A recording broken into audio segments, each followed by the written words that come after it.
გამარჯობათ მეგობრებო, ყველას მოგესალმებით. აი დაუბრუნდი ისევ live stream-ებს. საფხულში ცოტა დავისვენე, საკმაოდ დაღლილი ვიყავი, ბევრი სამუშაო მქონდა. და თქვენც იმედია კარგად დაისვენეთ და მზად ხართ ახალი სეზონისთვის, სწავლისთვის, საინტერესო ხალხის მოსვენისთვის, მოკლედ ყველაფერი ერთად. დღეს მე სტუმრად ვყავს ერთ-ერთი პროფესიონალი საქართველოს IT სფეროში, ეს არის ლელა გაბელაია, შეიძლება გსმენიათ კიდევაც, მაგრამ ვისაც არ გსმენიათ დღეს გაიცნობთ და ის ესე იგი პროგრამული უზრუნველყოფის ტესტირების შესახებ ბევრ ამას მოგვიყვება, რატომ გაბოროთ და თვითონ თუ არ გაბოროთ და მაგასაც მოგვიყვება და მოკლედ დანარჩენ მნიშვნელოვან თემას მოგვიყვება ტესტირების მიმართულებით, პროგრამული უზრუნველყოფის ტესტირების მიმართულებით. ლელა, გამარჯობა. გამარჯობა მიხეილ, მოგესალმები შენ და შენს მსმენელს, შენს აუდიტორიას, მადლობა დიდი მოწვევისთვის. არაფრის, პირიქით ჩვენთვის პატივია და პირდაპირ დავიწყოთ, ესე იგი, ლელა, ორიოდე სიტყვით რა საქმიანობ, ვინც არ იცის, ხო? უბრალოდ რომ შენი ბექგრაუნდი რა საქმიანობ, რა შვები ეხა და ეს მოგვიყევი. კი ბატონო, ზოგადად მიხეილ IT სფეროში მაქვს 17 წლიანი გამოცდილება დამიგროვდა უკვე. აქედან ბოლო 13 წელია ბარ ტესტირების მიმართულებით. სხვადასხვა კომპანიებში, როგორც ქართულ, ასევე საერთაშორისო კომპანიებში და ამ პერიოდის განმავლობაში მომიწია უამრავ საინტერესო პროდუქტის ხარისხზე ზრუნვა. ასევე პარალელურად ყოველთვის ვცდილობ რომ გავაზიაროთ ჩემი ცოდნა და გამოცდილება სტუდენტებთან, ჩვენს მომავალ და ახალ თაობასთან. სწორედ ამისთვის თანამშრომლობდი არაერთ უნივერსიტეტთან და აკადემიასთან და ბოლო 3 წელია უკვე დამოუკიდებლად ვუძღვები ჩემს საავტორო კურსებს პროგრამული უზრუნველყოფის ტესტირებაზე და ძალიან ამაყი ვარ ჩემი სტუდენტების მიღწევებით, იმიტომ რომ ძალიან წარმატებით და კარგად საქმდებიან როგორც ქართულ, ასევე საერთაშორისო ბაზარზე. ეს არის მოკლედ ჩემს შესახებ. კი ბატონო, ძალიან კარგი, საინტერესოა და ლელა, ესე იგი როგორ მიხვედი ტესტირებამდე, ანუ წინა პირობა რა იყო? აი შენი გამოცდილება. აი ეგრევე ნახე რომ ეს შენია და ეგრევე თავიდანვე ტესტერი ვინდაო და ეს ასე იყო თუ მე შეიცვალე სპეციალობა იქ რა ის რომ მოგვიყვება ესეც საინტერესო. ესე იგი მიხეილ, მე სრულიად შემთხვევით გავხდი ტესტერი. იმიტომ რომ მე როდესაც გავხდი ტესტერი, მაშინ საქართველოში მე მგონი საერთოდ ტესტერი არც არსებობდა. ეს იყო მე მგონი 2012 წელს, ესე იგი სადღაც 13 წლის წინ. დაახლოებით ერთ-ერთ კომპანიას, რომელიც დღესაც აქტიურია ეს კომპანია და ძალიან საინტერესო პროდუქტებს ქმნის და დღეს მისი სახელი არის Ozorix-ი, ამ კომპანიას ჰქონდა გამოქვეყნებული ვაკანსია front-end-ის developer-ზე. რადგან მე თესეო მაქვს დასრულებული და ეს basic-ები მესმოდა პროგრამირების, გადავაგზავნე ჩემი რეზიუმე როგორც front-end developer-ის პოზიციაზე, ვაკანსიაზე, რადგან ვიცოდი იქ ცოტა HTML-ი, ცოტა CSS-ი, ცოტა JavaScript-ი და მოკლედ ესე გავუშვი ჩემი რეზიუმე. ამ კომპანიიდან მომივიდა პასუხი, რომ მათ უკვე front-end developer-ი აიყვანეს, თუმცა აქვთ ღია ვაკანსია software tester-ზე. ეს მეილი რომ მივიღე, ანუ ვერ მივხვდი რას ნიშნავს, ანუ რა უნდათ ჩემგან, რა არის software tester. დამიბარეს გასაუბრებაზე და მეც მივედი დიდი სიამოვნებით, თუმცა არ ვიცი, სად მივდივარ, იმიტომ რომ ამაზე დიდად ვერანაირი ინფორმაციაც ვერ მოვიძიე, იმიტომ რომ ჯობსჯის ესეთი ვაკანსია, ადრე software tester-ი, არასდროს არ შემხვედრი ტესტერის პოზიცია.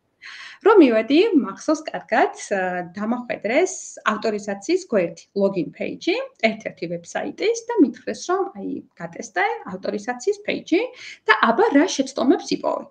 ესეც პირველად მოხდა ჩემს ცხოვრებაში, რომ იქამდე ესეთი კრიტიკული თვალით არც ერთ პროგრამულ პროდუქტზე არ შემიხედავს. ეხლაც მახსოვს, რომ 13 ბაგი ვიპოვე, თურმე ბაგი ვიპოვე, არც ვიცოდი რომ ბაგი ვიპოვე. თურმე 13 ბაგი ვიპოვე, რომელიც ძალიან მოეწონათ და აი აქედან იმ დღიდან დაიწყო ჩემი ტესტერობა. თუმცა ყოველთვის ვცდილობდი რომ მსგავსი პოზიციის და პროფესიის ადამიანი მენახა საქართველოში, რაც ძალიან დამიჭირდა და ვერავის ვერ პოულობდი, ანუ არც ერთ კომპანიაში არ იყო და ამ კომპანიას დასჭირდა, იმიტომ რომ შემდეგ მე როდესაც უკვე გავაანალიზე, დამკვეთი იყო ბრიტანელი. და ანუ იქ ბრიტანეთში უკვე რა თქმა უნდა ეს ხარისხზე ზრუნვა, ხარისხზე კონტროლი მაღალ დონეზე იყო, ესე ვთქვათ, აყვანილი და როგორც ახლა ხვდები, თურმე მაშინ, ანუ 13 წლის წინ მუშაობდით Agile-ის Scrum framework-ით. წარმოიდგინე, რომლის ბუმიც აი დღესდღეობითაც არის საქართველოში, რომ კომპანიები ესე ვთქვათ ამაყად აცხადებენ, რომ Agile-ის Scrum-ით მუშაობენ და თითქოს რაღაც ესე ვთქვათ ინოვაცია არა და თურმე 13 წლის წინ მუშაობდით ჩვენი კომპანიაში აი ამ framework-ით. ესე დაიწყო ჩემი გასაგებია. მე გეტყვი, ესე იგი, ეს იმიტომ ხდებოდა ჩემო ლელა ტესტერის არ არსებობა საქართველოში, იმიტომ რომ უპრობლემო, უბაგო პროგრამებს წერდით 2012 წლამდე. მე წერს დეველოპერები. შემდეგ იდეალურ პროგრამებს წერდა ყველა და ამიტომ ტესტერები არ არსებობდა. ეს რა თქმა უნდა ირონია, მაგრამ უბრალოდ არც კი აქცევდნენ ყურადღებას ამას, ესეც ცუდი სიტუაცია იყო. ნელა განვითარდა ეს ამბავი. ლელა, შემდეგი შეკითხვა, ახლა მე მაინტერესებს, ესე იგი აი გექნებოდა რაღაცა გამოწვევები, ხო, აი კარიერის რო დაიწყე, ხო, არ იცი ეს ყველაფერი, აი პრობლემა ახალი, ბევრი რამ არის, აი გამოწვევებზე რო გვისაუბრო, თქვათ, წარმოიდგინე რომ შენ ხარ დამწყები, ახლა ადამიანი ახლა შემოდის ამ სფეროში, ეს შინია, ლოგიკურია, ხო, ახალი რაღაც არის, თვალები გაურბის, იმდენ რაღაცა და აი რა გამოწვევები იყო შენ შემთხვევაში და პოტენციურად რა შეიძლება, ესე იგი რა გამოწვევები შეიძლება კონდეს ამ დამწყებ ადამიანს ამ სფეროში. Ну, მაშინ მიშა ალბათ ერთ-ერთი ყველაზე რთული გამოწვევა იყო ის, რომ თვითონ აი ამ ტესტერების სიმცირე ჩვენს ქვეყანაში, ანუ ინფორმაციას და გამოცდილებას ვერავისთან ვერ ცვლიდი, ანუ ვერავის ვერ უზიარებდი, შენ სინამდვილეში რასაკეთებ მთელი დღის განმავლობაში და ანუ სხვისგანაც ვერ იღებ უკავშირს, სწორად აკეთებ, რამე გეშლება თუ ასე შემდეგ. ესე იგი, ეს დაახლოებით რომელი წლები ახლა კარგად რომ გაიგოს ჩვენმა მსმენელმა მობილურ აპლიკაციებს ტესტავდი და ნუ ვებიც იყო, ვებ პროდუქტიც ჰქონდა, ვებ პორტალიც, iPhone 3-ზე რომ ტესტავ მობილურ აპლიკაციას, აი იმ პერიოდზე არის საუბარი. მე ვფიქრობ, მაშინ რადგან ეს ენის ბარიერიც იყო, ჩემ შემთხვევაში ინგლისურ ენას უბოლისმობ, ისე კარგად არ ვიცოდი, რომ რაღაც YouTube-ზე მომესმინა, თუნდაც ჩანაწერები, თუნდაც სტატიები წამეკითხა, თუნდაც სტანდარტი და ასე შემდეგ.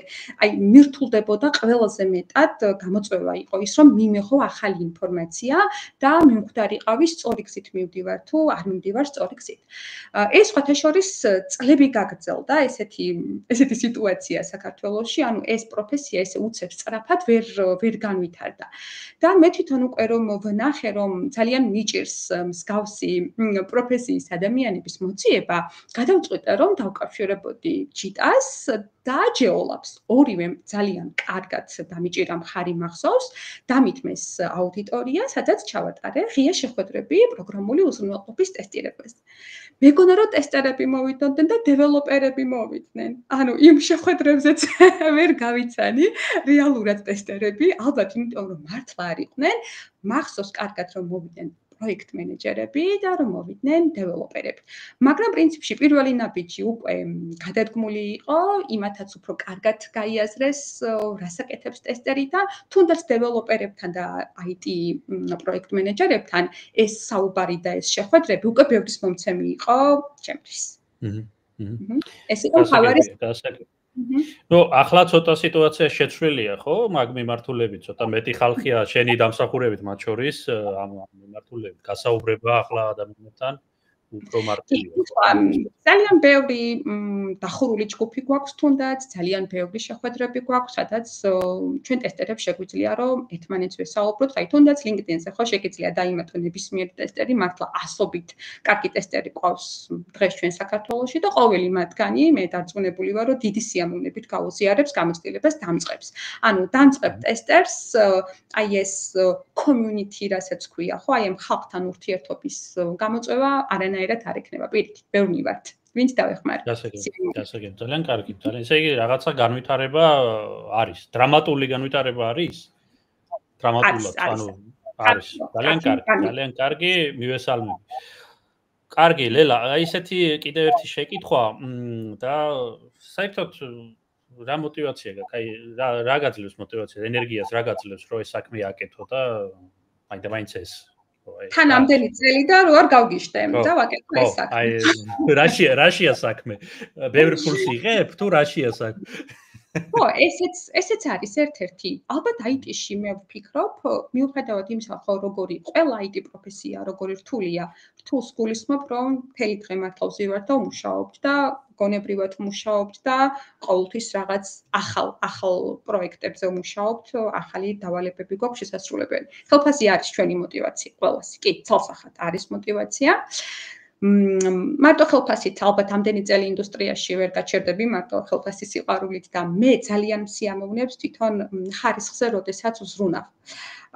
ვიცი რომ აი ის პროდუქტი, რომელსაც ახლა მე ვტესტავ, რომლის ნომერ პირველი მომხმარებელი მე ვარ, ჩემს შემდეგ ათასობით მომხმარებელი გამოიყენებს და მინდა რომ ხარისხიანი პროდუქტი გამოიყენოს ჩემმა საბოლოო მომხმარებელმა, იმიტომ რომ ეს მისი ყოველდღიურობის ნაწილია, ხო?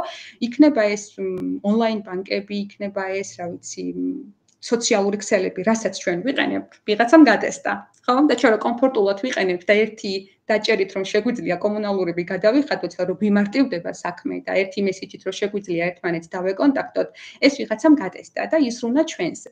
ამიტომ მეც მიყვარს, როდესაც ვფიქრობ ჩემს საბოლოო მომხმარებლებზე, რომ ისინი კმაყოფილი იქნებიან იმ პროდუქტით, რომელსაც მე ვტესტავ და რა თქმა უნდა, კომპანიის იმიჯზე ვზრუნავ ძალიან, რომ კარგად ვიცით, რომ ხარვეზებიანი პროდუქტი ნამდვილად არ არის კომპანიისთვის საამაყო, ვინც ამ პროდუქტს ხმის. ამიტომ ჩემთვის ამომავალი წერტილი საბოლოო მომხმარებელი არის და კომპანია, რომელშიც ვმუშაობ. ასევე, რა თქმა უნდა, მე ვფიქრობ, რომ ტესტერისთვის ძალიან დიდი мотиваციის მიმცემი არის ის, რომ როდესაც დავინერგებით რეალურ გარემოზე, ჩვენი გატესტილი პროგრამული პროდუქტით, მთელი გუნდი რომ კმაყოფილია და ღამე მშვიდად შეგვიძლია დავიძინოთ და არ გვაქვს hot fix-ები. ღამის თენებები და ასე შემდეგ. ესეც რა თქმა უნდა мотиваცია. ეგ სერიოზული თემაა. ესე იგი მე ბევრი რაღაცა ჩამოთვალა, სწორად ჩამოთვალა აბსოლუტურად და ახლა ძალიან სწორად ახსენა ლელამ, რომ მარტო ფულზეც არ არის აქ საქმე. ანუ ამდენი წელი მარტო ფულის თემა არ არის, იმიტომ რომ მოგბეზრდება წახვალ იმ თემაში, ასე არის სწორი რა, პირდაპირ. აი შემოგვიერთა უფრო ნელ-ნელა გვიერდება შეკითხვები დასვით მეგობრებო ჩატში თუ თემას ეხება და ვიცით გიპასუხებთ ლელა თუ არ ვიცით გეტყვით არ ვიცით ხო ოღონ თემასთან დაკავშირებით ძალიან გთხოვთ ესე იგი ლელა გავაგზავნოთ ჩვენი დიალოგი და მე მაინტერესებს შემდეგი რაღაც ესე იგი ნუ მე არ ვარ ტესტერი მე ვიცი მათთან თანამშრომლობ ყოველდღიური შეხება მაქვს ინფრასტრუქტურის მე ინჟინერი ვარ და კოდს წერ და კოდს რო წერ ხა ის კოდი უნდა შემოწმდეს სხვანაირად არ გამოვა იმის განთავსება პროდაქშენში ხო მაგრამ ესე იგი სულ ესეთი პატარა პაიკროფასავით გვაქვს ხო აი ეს იპოვნიან რაღაცას აი ეს არ ვარ მაგრამ უფრო დეველოპერებთან მე კიდე ზემოდან როგორც DevOps ინჟინერი ესე ტყვები ვაკვირდები და ნუ ჩემთანაც თუ აღმოჩინეს რამე ნუ ეგეც ის არის და ამიტომ მინდა კითხო უშუალოდ ტექნიკურად ახლა მე ვინაიდან ისე ღრმად გარკვეული არ ვარ ვიცი ზოგადად რომ არსებობს მანუალ ტესტირება ხო მანუალ ტესტირება და ავტომატიზირება ტესტირების და ორიოდე სიტყვით რა განსხვავება ვინც არ იცის და შენ რომელს იყენებ რომ ეს თუ შეიძლება ითქვას კორექტულად თუ არის ეს შეკითხვა ოღონ მე მესმის რომ ამოცანის და მიხედვით იყენებ ან ერთს ან მეორეს მაგრამ რომ გაშალო ეს კი ბატონო, ჯერ პირველ კითხვას უპასუხებ, რა არის მანუალური ტესტირება და რა არის ავტომატიზირებული ტესტირება. ესე იგი, მანუალური ტესტირების შემთხვევაში პროგრამული უზრუნველყოფის ტესტერი, ანუ ადამიანი, ჩემნაირი ადამიანი, პროგრამულ პროდუქტს ტესტავს, ესე ვთქვათ, ხელით, მანუალურად. მაგიტომაც ეს არის მანუალური პროცესი. რას ნიშნავს პროდუქტის ხელით ტესტირება? აი, ბოდიში, რას ნიშნავს ეს, ხო, ანუ რამე დაკაპუნება რაღაც, აი ნიბატო. აი მაგალითად უნდა გავტესტო ჩემი ანგარიშიდან შენს ანგარიშზე თანხის გადმორიცხვის ფუნქციონალი. ხო, ამისთვის მე ჯერ უნდა გავხსნო ბრაუზერი, მაუსის კლიკით ხსნი, ხელით, ხო, ხელით კლიკავ. შემდეგ წერ URL-ს, ანუ მისამართს. შემდეგ შემყავს ხელით ჩემი იუზერი, ჩემი პაროლი, ხელით ვაჭერ და ლოგინების ღილაკს, ვირჩევ ჩემს ანგარიშს, შენს ანგარიშს და გირიცხავ თქვათ იმ თანხას, რაც ამ ეტაპზე უნდა გადმოგირიცხო. ხო? ეს პროცესი ყველაფერი მე მთელი ლოგიკა გავაკეთე ხელით. ანუ ბრაუზერით, მაუსით, ასე შემდეგ. მაგიტომაც ქვია ამას მანუალური პროცესი. ხო? ახლა რაც შეეხება ავტომატიზირებულ პროცესს, ვთქვათ, ავტომატიზაციის ინჟინერი ვარ. ესეც ჩვეულებრივი ტესტერია. ისევე როგორც мануალ ტესტერი არის ტესტერი, ავტომატიზაციის ტესტერიც, ინჟინერიც არის ჩვეულებრივი ტესტერი. უბრალოდ ხელით არაკეთებს ამ ყველაფერს, ამისთვის წერს კოდს. კოდი შეუძლია დაწეროს ნებისმიერი პროგრამირების ენაზე. და ეს პროცესი მოხდება ავტომატიზირებულად, ანუ ბრაუზერი გაიხსნება ავტომატიზირებულად ის ბრაუზერი, რომელიც ჩვენ გვინდა, ხო, რომელსაც ჩავწერთ სკრიპტში ლოგიკაში. შემდეგ ჩაიწერება ის მისამართი, რომელიც ჩვენ გავუწერეთ. შემდეგ ის იუზერი და ის პაროლი, რაც ჩვენ გვინდა, რომ ჩაიწეროს. კლიკიც მოხდება ავტომატურად და ანგარიშიდან ანგარიშად გადარიცხვა. ანუ мануალ ტესტერი ამ ყველაფერს აკეთებს ხელით, ავტომატიზაციის ინჟინერი წერს კოდს, წერს სკრიპტს, რომელიც შემდეგ ამ ყველაფერს გააკეთებს ავტომატიზირებულად, ისე რომ ავტომატიზაციის ინჟინრის ჩართვა უკვე აღარ არის საჭირო. ეს არის ორი სხვადასხვა პროცესი. ეხლა როდის რომელი გამოვიყენოთ? მაგალითად, ხო, მე მგონი მეორე კითხვა ეს იყო. კი, შენ ერთი მეორეს გარეშე ესე არ არსებობს. ორივე გვჭირდება იმისთვის, რომ მივიღოთ, ნახე, ხარისხიანი პროდუქტი დათან სწრაფად. ხო? თუ რაღაც სისწრაფეზე ვთქვათ, არ ვართ ორიენტირებული და time to market-ი არ არის ჩვენთვის მაინც და მაინც ესე ვთქვათ მნიშვნელოვანი და დრო გვაქვს ტესტირებისთვის, მაშინ მიხეილ мануალური ტესტირებაც ყველაფერს იდეალურად გააკეთებს. ხო? გაკეთებს ყველაფერს იდეალურად, მაგრამ ჩვენ ვიცით როგორ სწრაფად ვითარდება ციფრული ინდუსტრია, ხო? როგორი მაღალი არის კონკურენცია ბიზნესისთვის. ახალი ფუნქციონალის დამატება time to markets რომ ვეძახით, როგორ სწრაფად უნდა მოხდეს. ამიტომ აი ამ ხელა პროგრამულ პროდუქტს, ამდენი ლოგიკისგან შემდგარ პროგრამულ პროდუქტს, мануალ ტესტერი ესე ყოველ ჯერზე, ყოველი ცვლილების მერე ჩვენ ვიცით, რომ შეიძლება რაღაც წინა ფუნქციონალები ესე ვთქვათ დაზიანდეს. ამიტომ ამ ხელა ფუნქციონალს ყოველდღიურად мануალ ტესტერი თავიდან ბოლომდე ვერ გატესტავს. სწორედ აი აქ შემოდის ავტომატიზაცია, ხო, რომელიც მართლა წუთებში და საათებში აკეთებს იმას სწრაფად, რაშიც შეიძლება мануალ ტესტერს დღეები დასჭირდეს. ანუ ავტომატიზირებული ტესტირება გვასწრაფებს, გვაჩქარებს და სწრაფად გვაძლევს უკავშირს ჩვენს პროგრამულ პროდუქტში რა მუშაობს და რა არა. ხო, ანუ რეგრესიულ ტესტირებას რომ ვეძახით, სადაც დანერგვამდე პროგრამული პროდუქტი თავიდან ბოლომდე უნდა გაიტესტოს და ჩვენ ვიცით, როგორი მასშტაბის პროდუქტების ტესტირება გვიწევს. დღეს ხო რამდენად ბევრი ფუნქციონალი აქვს, ყველაფერს мануალ ტესტერი სწრაფად ვერ გადატესტავს. სწორედ აი აქ შემოდის ეს ავტომატიზირებული ტესტირება. თან არ იხლება ავტომატიზირებული ტესტირება, დღეში რამდენჯერაც გინდა, იმდენჯერ შეგიძლია გაუშვა და დღეში რამდენჯერაც გინდა, იმდენჯერ მიიღებ რეპორტს, რა მუშაობს შენს პროდუქტში და რა არ მუშაობს შენს პროდუქტში. ძალიან გაშლილი, კი ბატონო, ძალიან გაშლილი და კარგი პასუხია. მეგობრებო, აი ლევან თუ შეკითხვა აქვს, გამოუშვი პირდაპირ, არ არის საჭირო კითხვა, შეიძლება თუ არა კითხოთ, პირდაპირ შეკითხვა გამოუშვი, არ არის პრობლემა, იპასუხებთ თუ ვიცით რა თქმა. მე დავამატებდი ერთადერთ რამეს, აი ლელამ ჩვენ რა ჩამოყალიბა, მე ვინაიდან მეორე მხრიდან ვაორგანიზებ ამას ინფრასტრუქტურა, სადაც ეს ლელამ რაც ახსენა ავტომატური თემები, ხო? სწორია, თუმცა საჭიროა ამის სადღაც განთავსება და რომ იმუშაოს ინფრასტრუქტურა. და ზუსტად DevOps ინჟინერები ვაორგანიზებთ ამას, რომ აი ეს იმ ადამიანმა ტესტერმა მოასწროს, ბიზნესმა მოასწროს მასშტაბური თემების გატესტვა და ეს ყველაფერი. ანუ არ გეგონოთ, რომ ეს პირდაპირ HR-ში ხდება და თავისით ეს ანგარიშობები და ტესტები თავისით რეგრესიაში შევა, ხო? ამიტომ ამას ჭირდება ინფრასტრუქტურა, ამას მართალია ტესტერები საქმე ეს არ არის, მაგრამ ისინი ამის ლოგიკას ალაგებენ უკვე მზა ფუნდამენტზე, რომელსაც DevOps ინჟინერები და ინჟინერები უმზადებთ. ოკეი, ლელა, გავაგრძელოთ, ხო? გავაგრძელოთ და კიდე მოკლედ რო შევაჯამო, ესეთი ავტომატიზირებული ტესტირება мануალ ტესტერს საშუალებას აძლევს რუტინული საქმიანობა, ყოველდღიური რუტინული საქმიანობა, ერთი და იგივე განმეორებითი საქმიანობა თავიდან ესე ვთქვათ, მოიშოროს, ხო? და უფრო ახალ იდეებზე იფიქროს, ახალი ტესტ კეისების მოფიქრებაზე იფიქროს და უფრო იზრუნოს ხარისხზე.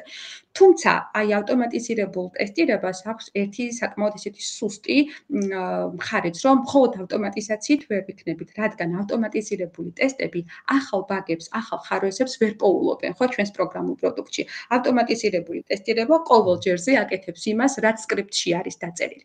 ხოლო მანუალ ტესტერი, როდესაც ტესტავს პროგრამულ პროდუქტს, ადამიანები ვართ და ყოველი ტესტირების დროს მიხეილ შეიძლება რაღაც ახალი იდეა მოგივიდეს თავში, რომ მოდი აბა აი ამასაც ვცდი, ამ დროს როგორ მოიქცევა ჩემი პროდუქტი, ხო? და სწორედ ახალი кейსები, ახალი იდეები რომ მოგდის თავში მანუალ ტესტერებს, იმის წყალობით გვაქვს პოულობთ ხოლმე ახალ ესე ვთქვათ ხარვეზებს.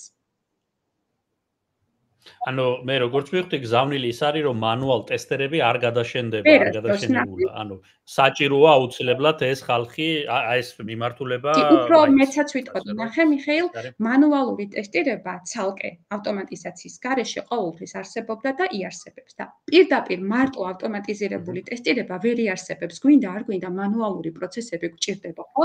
ანუ პირველ რიგში მანუალურად უნდა დასტაბილურდეს ჩვენი პროდუქტის ახალი ფუნქციონალი, ხო? დეველოპერი როდესაც გვაძლევს ახალ ფუნქციონალს გასატესტად, იქ ხომ პირდაპირ ავტომატიზაციას ვერ გავაკეთებთ, ხო? რა აზრი აქვს? ჯერ ხელით უნდა გავტესტოთ, უნდა გამოვიკვლიოთ, რა მდგომარეობაა, დავწეროთ ბაგები, დეველოპერი გაასწორებს ამ ბაგებს, დასტაბილურდება ეს ჩვენი ფუნქციონალი და მხოლოდ ამის შემდეგ უკვე აზრი აქვს ავტომატიზაციას. წინააღმდეგ შემთხვევაში ავტომატიზირებული ყველა ტესტი დაფეილდება და რა შედეგს მივიღებთ, ხო?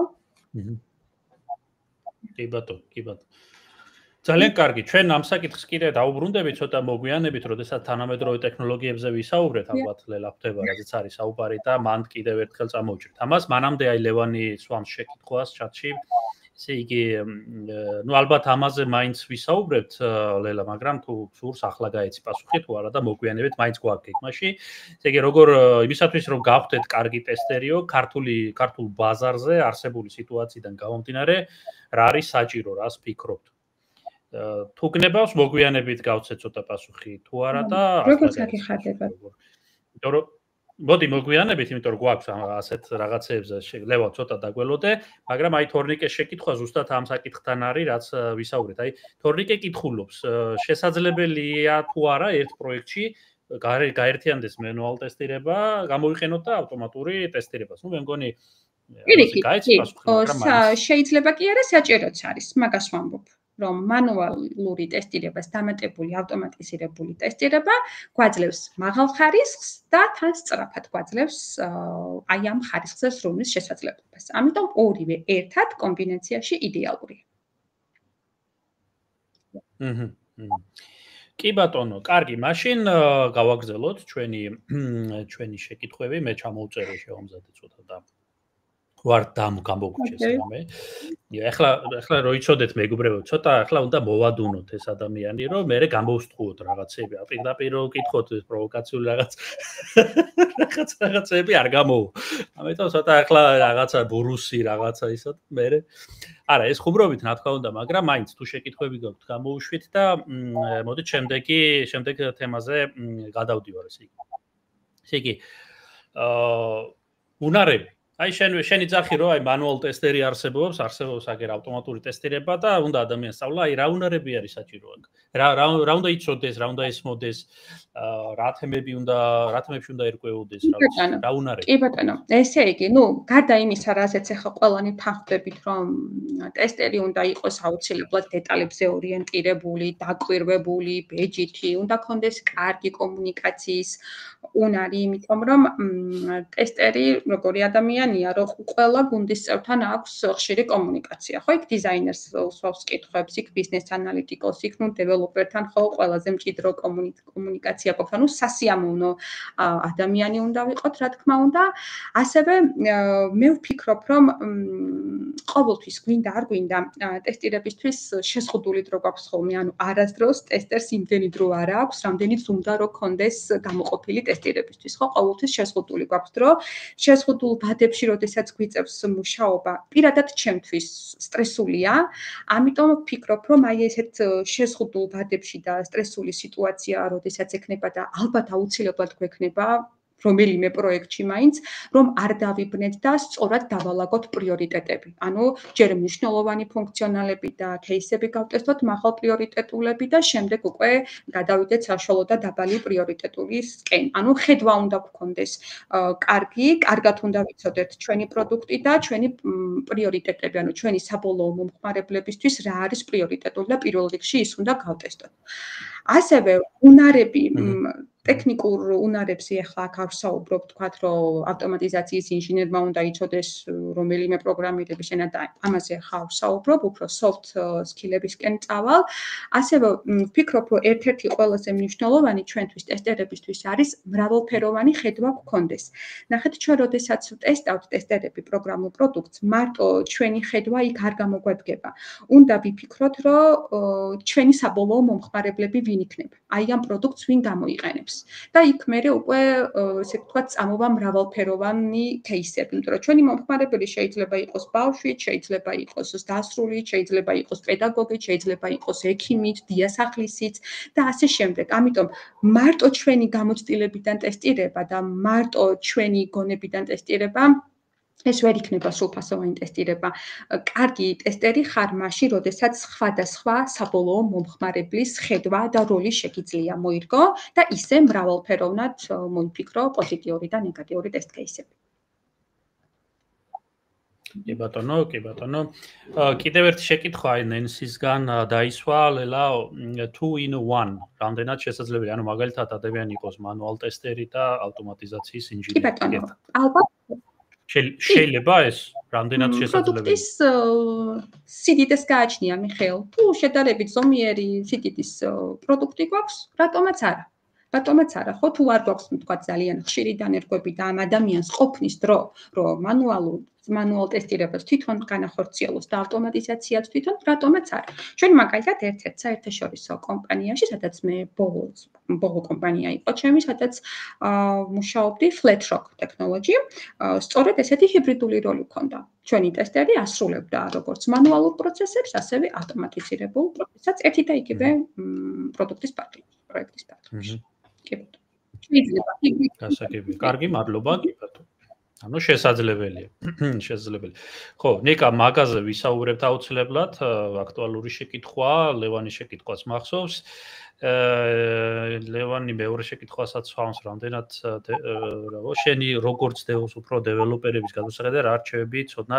მოდით შებრჩევებს, რა თქმა უნდა, გაგაცნოთ ოღონდ ცოტა მოგვიანებით. გვაქვს ეს დაგეგმილი, ჩვენ არსად არ გვეჩქარება, დრო გვაქვს, ეთერი შეზღუდული არ არის. მაგრამ სანამ მაგ თემებამდე მივალთ, მე ჩავინიშნავ ამას მეგობრებო და გიპასუხებთ. ლელა, შენი საყვარელი მეთოდოლოგია ტესტირების. Barem და ეს თემა რო ამოვწუროთ და გადავიდეთ. ამოვწუროთ. ტესტირებაში ესე მეთოდოლოგია. კარგი, ტესტირებაში გვაქვს ტესტირების დონეებით, ტესტირების ტიპებით, ტესტირების ტექნიკებით. ეს ყველაფერი რაც ჩამოვთვალე, აბსოლუტურად სხვადასხვა, ესე ვთქვათ, მიმართულებებია. ყველასთვის გასაგები რო იყოს, რაზეც ახლა ვისაუბრებ. ტესტირების ტიპებიც გვაქვს. არა, ტესტირების ტიპები ვთქვი, პრინციპები. ტესტირების 7 პრინციპიც გვაქვს, რომელიც ესე ვთქვათ, ნებისმიერი ადამიანისთვის იქნება გასაგები, რომ აქვს. აი ვთქვათ, ამ ტესტირების 7 პრინციპიდან ჩემი ერთ-ერთი ყველაზე საყვარელი, მე ვფიქრობ, არის და კარგი იქნება კიდევ ერთხელ ამ თემაზე რომ ვისაუბრებთ, იმიტომ რომ ყველა უფრო კარგად გავიაზრებთ, ეხლა უმეტესად აქ ალბათ IT სფეროს წარმომადგენლები გვესწრებიან. ტესტირების ერთ-ერთი პრინციპი ამ 7-დან ამბობს, რომ ადრეული ტესტირება ზოგავსო დროს და ზოგავსო ფულსაც. ანუ early testing saves time and money. და ჩემმა ერთ-ერთმა სტუდენტმა დაამატა, რომ ნერვებსაც ზოგავსო ტესტერი თუ ადრე იქნება ჯადული პროექტი. ძალიან ვეთანხმები ამ ადამიანს და იქნებ გადააკეთოს საერთაშორისო სტანდარტმა და იქ ნერვებიც მიგვიწეროს შიგნით. ანუ რას ნიშნავს ეს, როდესაც ჩვენ ტესტერები თავიდანვე აი ამოცანის შექმნის ეტაპზე, გარჩევა გაანალიზების ეტაპზე რომ ვართ ჩართულები, ანუ ტესტირება არ არის რაღაც ბოლო ეტაპი, ბოლო დონე, რომ დეველოპერმა შექმნა პროგრამული პროდუქტი და მოდი აბა ეხლა დავიწყოთ ტესტირება. აი development-ის საქმიანობის შემდეგ რო იწყება ტესტირება, ეს უკვე ძალიან გვიანი ეტაპია. ეს არის უკვე დინამიური ეტაპი, რო კი ბატონო, მაგასაც ვაკეთებთ ტესტერები, რა თქმა უნდა, პროგრამულ პროდუქტს გავტესტავთ, მაგრამ მაგ ეტაპზე არ უნდა იწყებოდეს ტესტირება. სწორი არის, რომ რაც შეიძლება ადრე early process-ი იყოს და early process-ი რომელი იქნება, როდესაც ანალიტიკოსი მუშაობს ამოცანაზე, როდესაც დიზაინერი ხატავს დიზაინს, რომ შევყრიბავს ყველას ერთად development teams და გვაჩვენებს როგორია მისი დახატული დიზაინი. ანალიტიკოსი აგვიხსნის მის დაწერილ ამოცანას, სწორედ აი აქ ჩვენ ტესტერებს გვებადება ხოლმე არაერთი კითხვა. იმიტომ რომ ჩვენ კიდევ ერთხელ გავმეორდები პროგრამულ პროდუქტს ვუყურებთ სხვადასხვა მომხმარებლის კუთხიდან, სხვადასხვა მომხმარებლის გადმოსახედიდან, ხო? აი მაგალითად, ვეკითხებით დიზაინერს, თუ მომხმარებელი არ შეავსებს სავალდებულო ველებს და პირდაპირ დააჭერს ხილაკზე რეგისტრაციას. აი ესეთ დროს რა უნდა მოხდეს? ხო? ხშირ შემთხვევაში დიზაინერს შეიძლება საერთოდ არ კონდეს აი ამ кейსისთვის დახატული ცალკე დიზაინი, ხო? დიზაინერი გვეტყვის, რომ აუცილებლად გამოვნახავ აქ სადმე ადგილს ვალიდაციის მესეჯისთვის, error message-ისთვის, მოვიფიქრებ მის ფერს, მის ზომას, მის განლაგებას და ასე შემდეგ. ანუ ჩვენ როდესაც სტატიკურად ვუყურებთ დიზაინერის დახატულ დიზაინს და ანალიტიკოსის დაწერილ ამოცანას, ჩვენ გვებადება კითხვები, ხო? ბევრი კითხვები და რაც უფრო მეტი კითხვები გვებადება, მით უფრო დეტალურ დიზაინს დახატავს დიზაინერი, მით უფრო გაასწორებს ამოცანას, ჩაამატებს დეტალებს ბიზნეს ანალიტიკოსი და დეველოპერთან მივა დაზუსტებული დიზაინი, დაზუსტებული ამოცანა და როდესაც დეველოპერმა ზუსტად იცის, უკვე რა უნდა გააკეთოს, მით უფრო ნაკლები ხარვეზები იქნება პროგრამულ პროდუქტში. სწორედ ამიტომ, ესე ვთქვათ, ჩვენი ნერვებიც და ყველას ნერვები ინახება, თუ ტესტერი საწყისივე ეტაპზე არის ჩართული ტესტირების პროცესში. კი ბატონო, მე დავამატებდი, ესე იგი ამდენი ხალხი ამას იმას იზამს, გაშლის, იპოვნის, იწვალებს და ჩამოაყალიბებს, გააწერს და მივლენ დეველოპერთან, დეველოპერი კიდე გადატრიალდება თავი, დავანებოთ მეძინება. ჩვენ გავაკეთებ ვერაფერს. ორშაბათს მოდით, ახლა არ ძალიან მეძინება. არის ეგეთ სიტუაციები, ჩვენ ამაზე ვიხუბრებთ კიდე, მოკლედ დეველოპერისა და ტესტერის ურთიერთობაზე ვისაუბრებთ. ლელა, აი ახლა გადავიდეთ შემდეგ სექციაზე და მე მინდა შენი პრაქტიკული გამოცდილებიდან თუ ქონდა ესეთი შემთხვევა, როდესაც კონკრეტული რაღაც ბაგის ან ბაგების პოვნამ მკვეთრად შეცვალა პროექტის განვითარება. თუ იყო ასეთი და მოგვიყევია. ყველანაირი შემთხვევა მქონია. მე მგონი, მე რო არ მქონია ეგეთი შემთხვევები, მგონი აღარც არსებობს ტესტირებაში და ყოველთვის უყვები ჩემს სტუდენტებს, აი ყველა იმ შემთხვევას, იმ მნიშვნელოვან შემთხვევას, რაც მე გავიარე, რომ მათ აღარ დაემართოთ მოკლედ. ერთ-ერთი ძალიან მტკივნეული, დღემდე რო ძალიან მტკივნეულად მახსოვს, იყო ესეთი რაღაც, ეს არ იყო მხოლოდ რაღაც ტესტერის მიერ გამორჩენილი ბაგი, ეს უფრო გლობალური პრობლემა იყო, მაგრამ ტესტერსაც უნდა ეპოვა, ანალიტიკოსაც, პროექტ მენეჯერსაც, დეველოპერსაც და ყველას, მოკლედ მთელი development team-ის, ესე ვთქვათ, გამორჩენილი საკითხი იყო, რამაც ძალიან შეგვაფერხა. ესე იგი, იყო ერთ-ერთი ბრიტანული პროექტი, ვაკეთებდით სოციალურ ქსელს. ეს სოციალური ქსელი იყო როგორც ვებ პორტალი, ასევე აპლიკაციები Android-ის და iOS-ის სისტემებისთვის. არ გქონდა წაკითხული სამწუხაროდ ჩვენ გაიდლაინები, რომელსაც სტორები გვთავაზობენ და თურმე App Guideline, App Store-ის Guideline გვეუბნება შემდეგ რაღაცას. რომ თუ თქვენი კონტენტი არისო user generated, ანუ თუ მომხმარებლები აგენერირებენ კონტენტს, ანუ შინაარს თქვენს პროგრამულ პროდუქტში და სოციალური ქსელი ზუსტად რომ user generated კონტენტია, ხო? ჩვენ იქ თუ არაფერი არ დავპოსტეთ, არ გადავაზიარეთ, კომენტარები არ დავწერეთ, цариელი გვერდი დაგვხდება Facebook-ზე რო შევალთ, ხო? ანუ ჩვენ მომხმარებლები, user-ები ვქმნით მან და ღირებულ კონტენტს.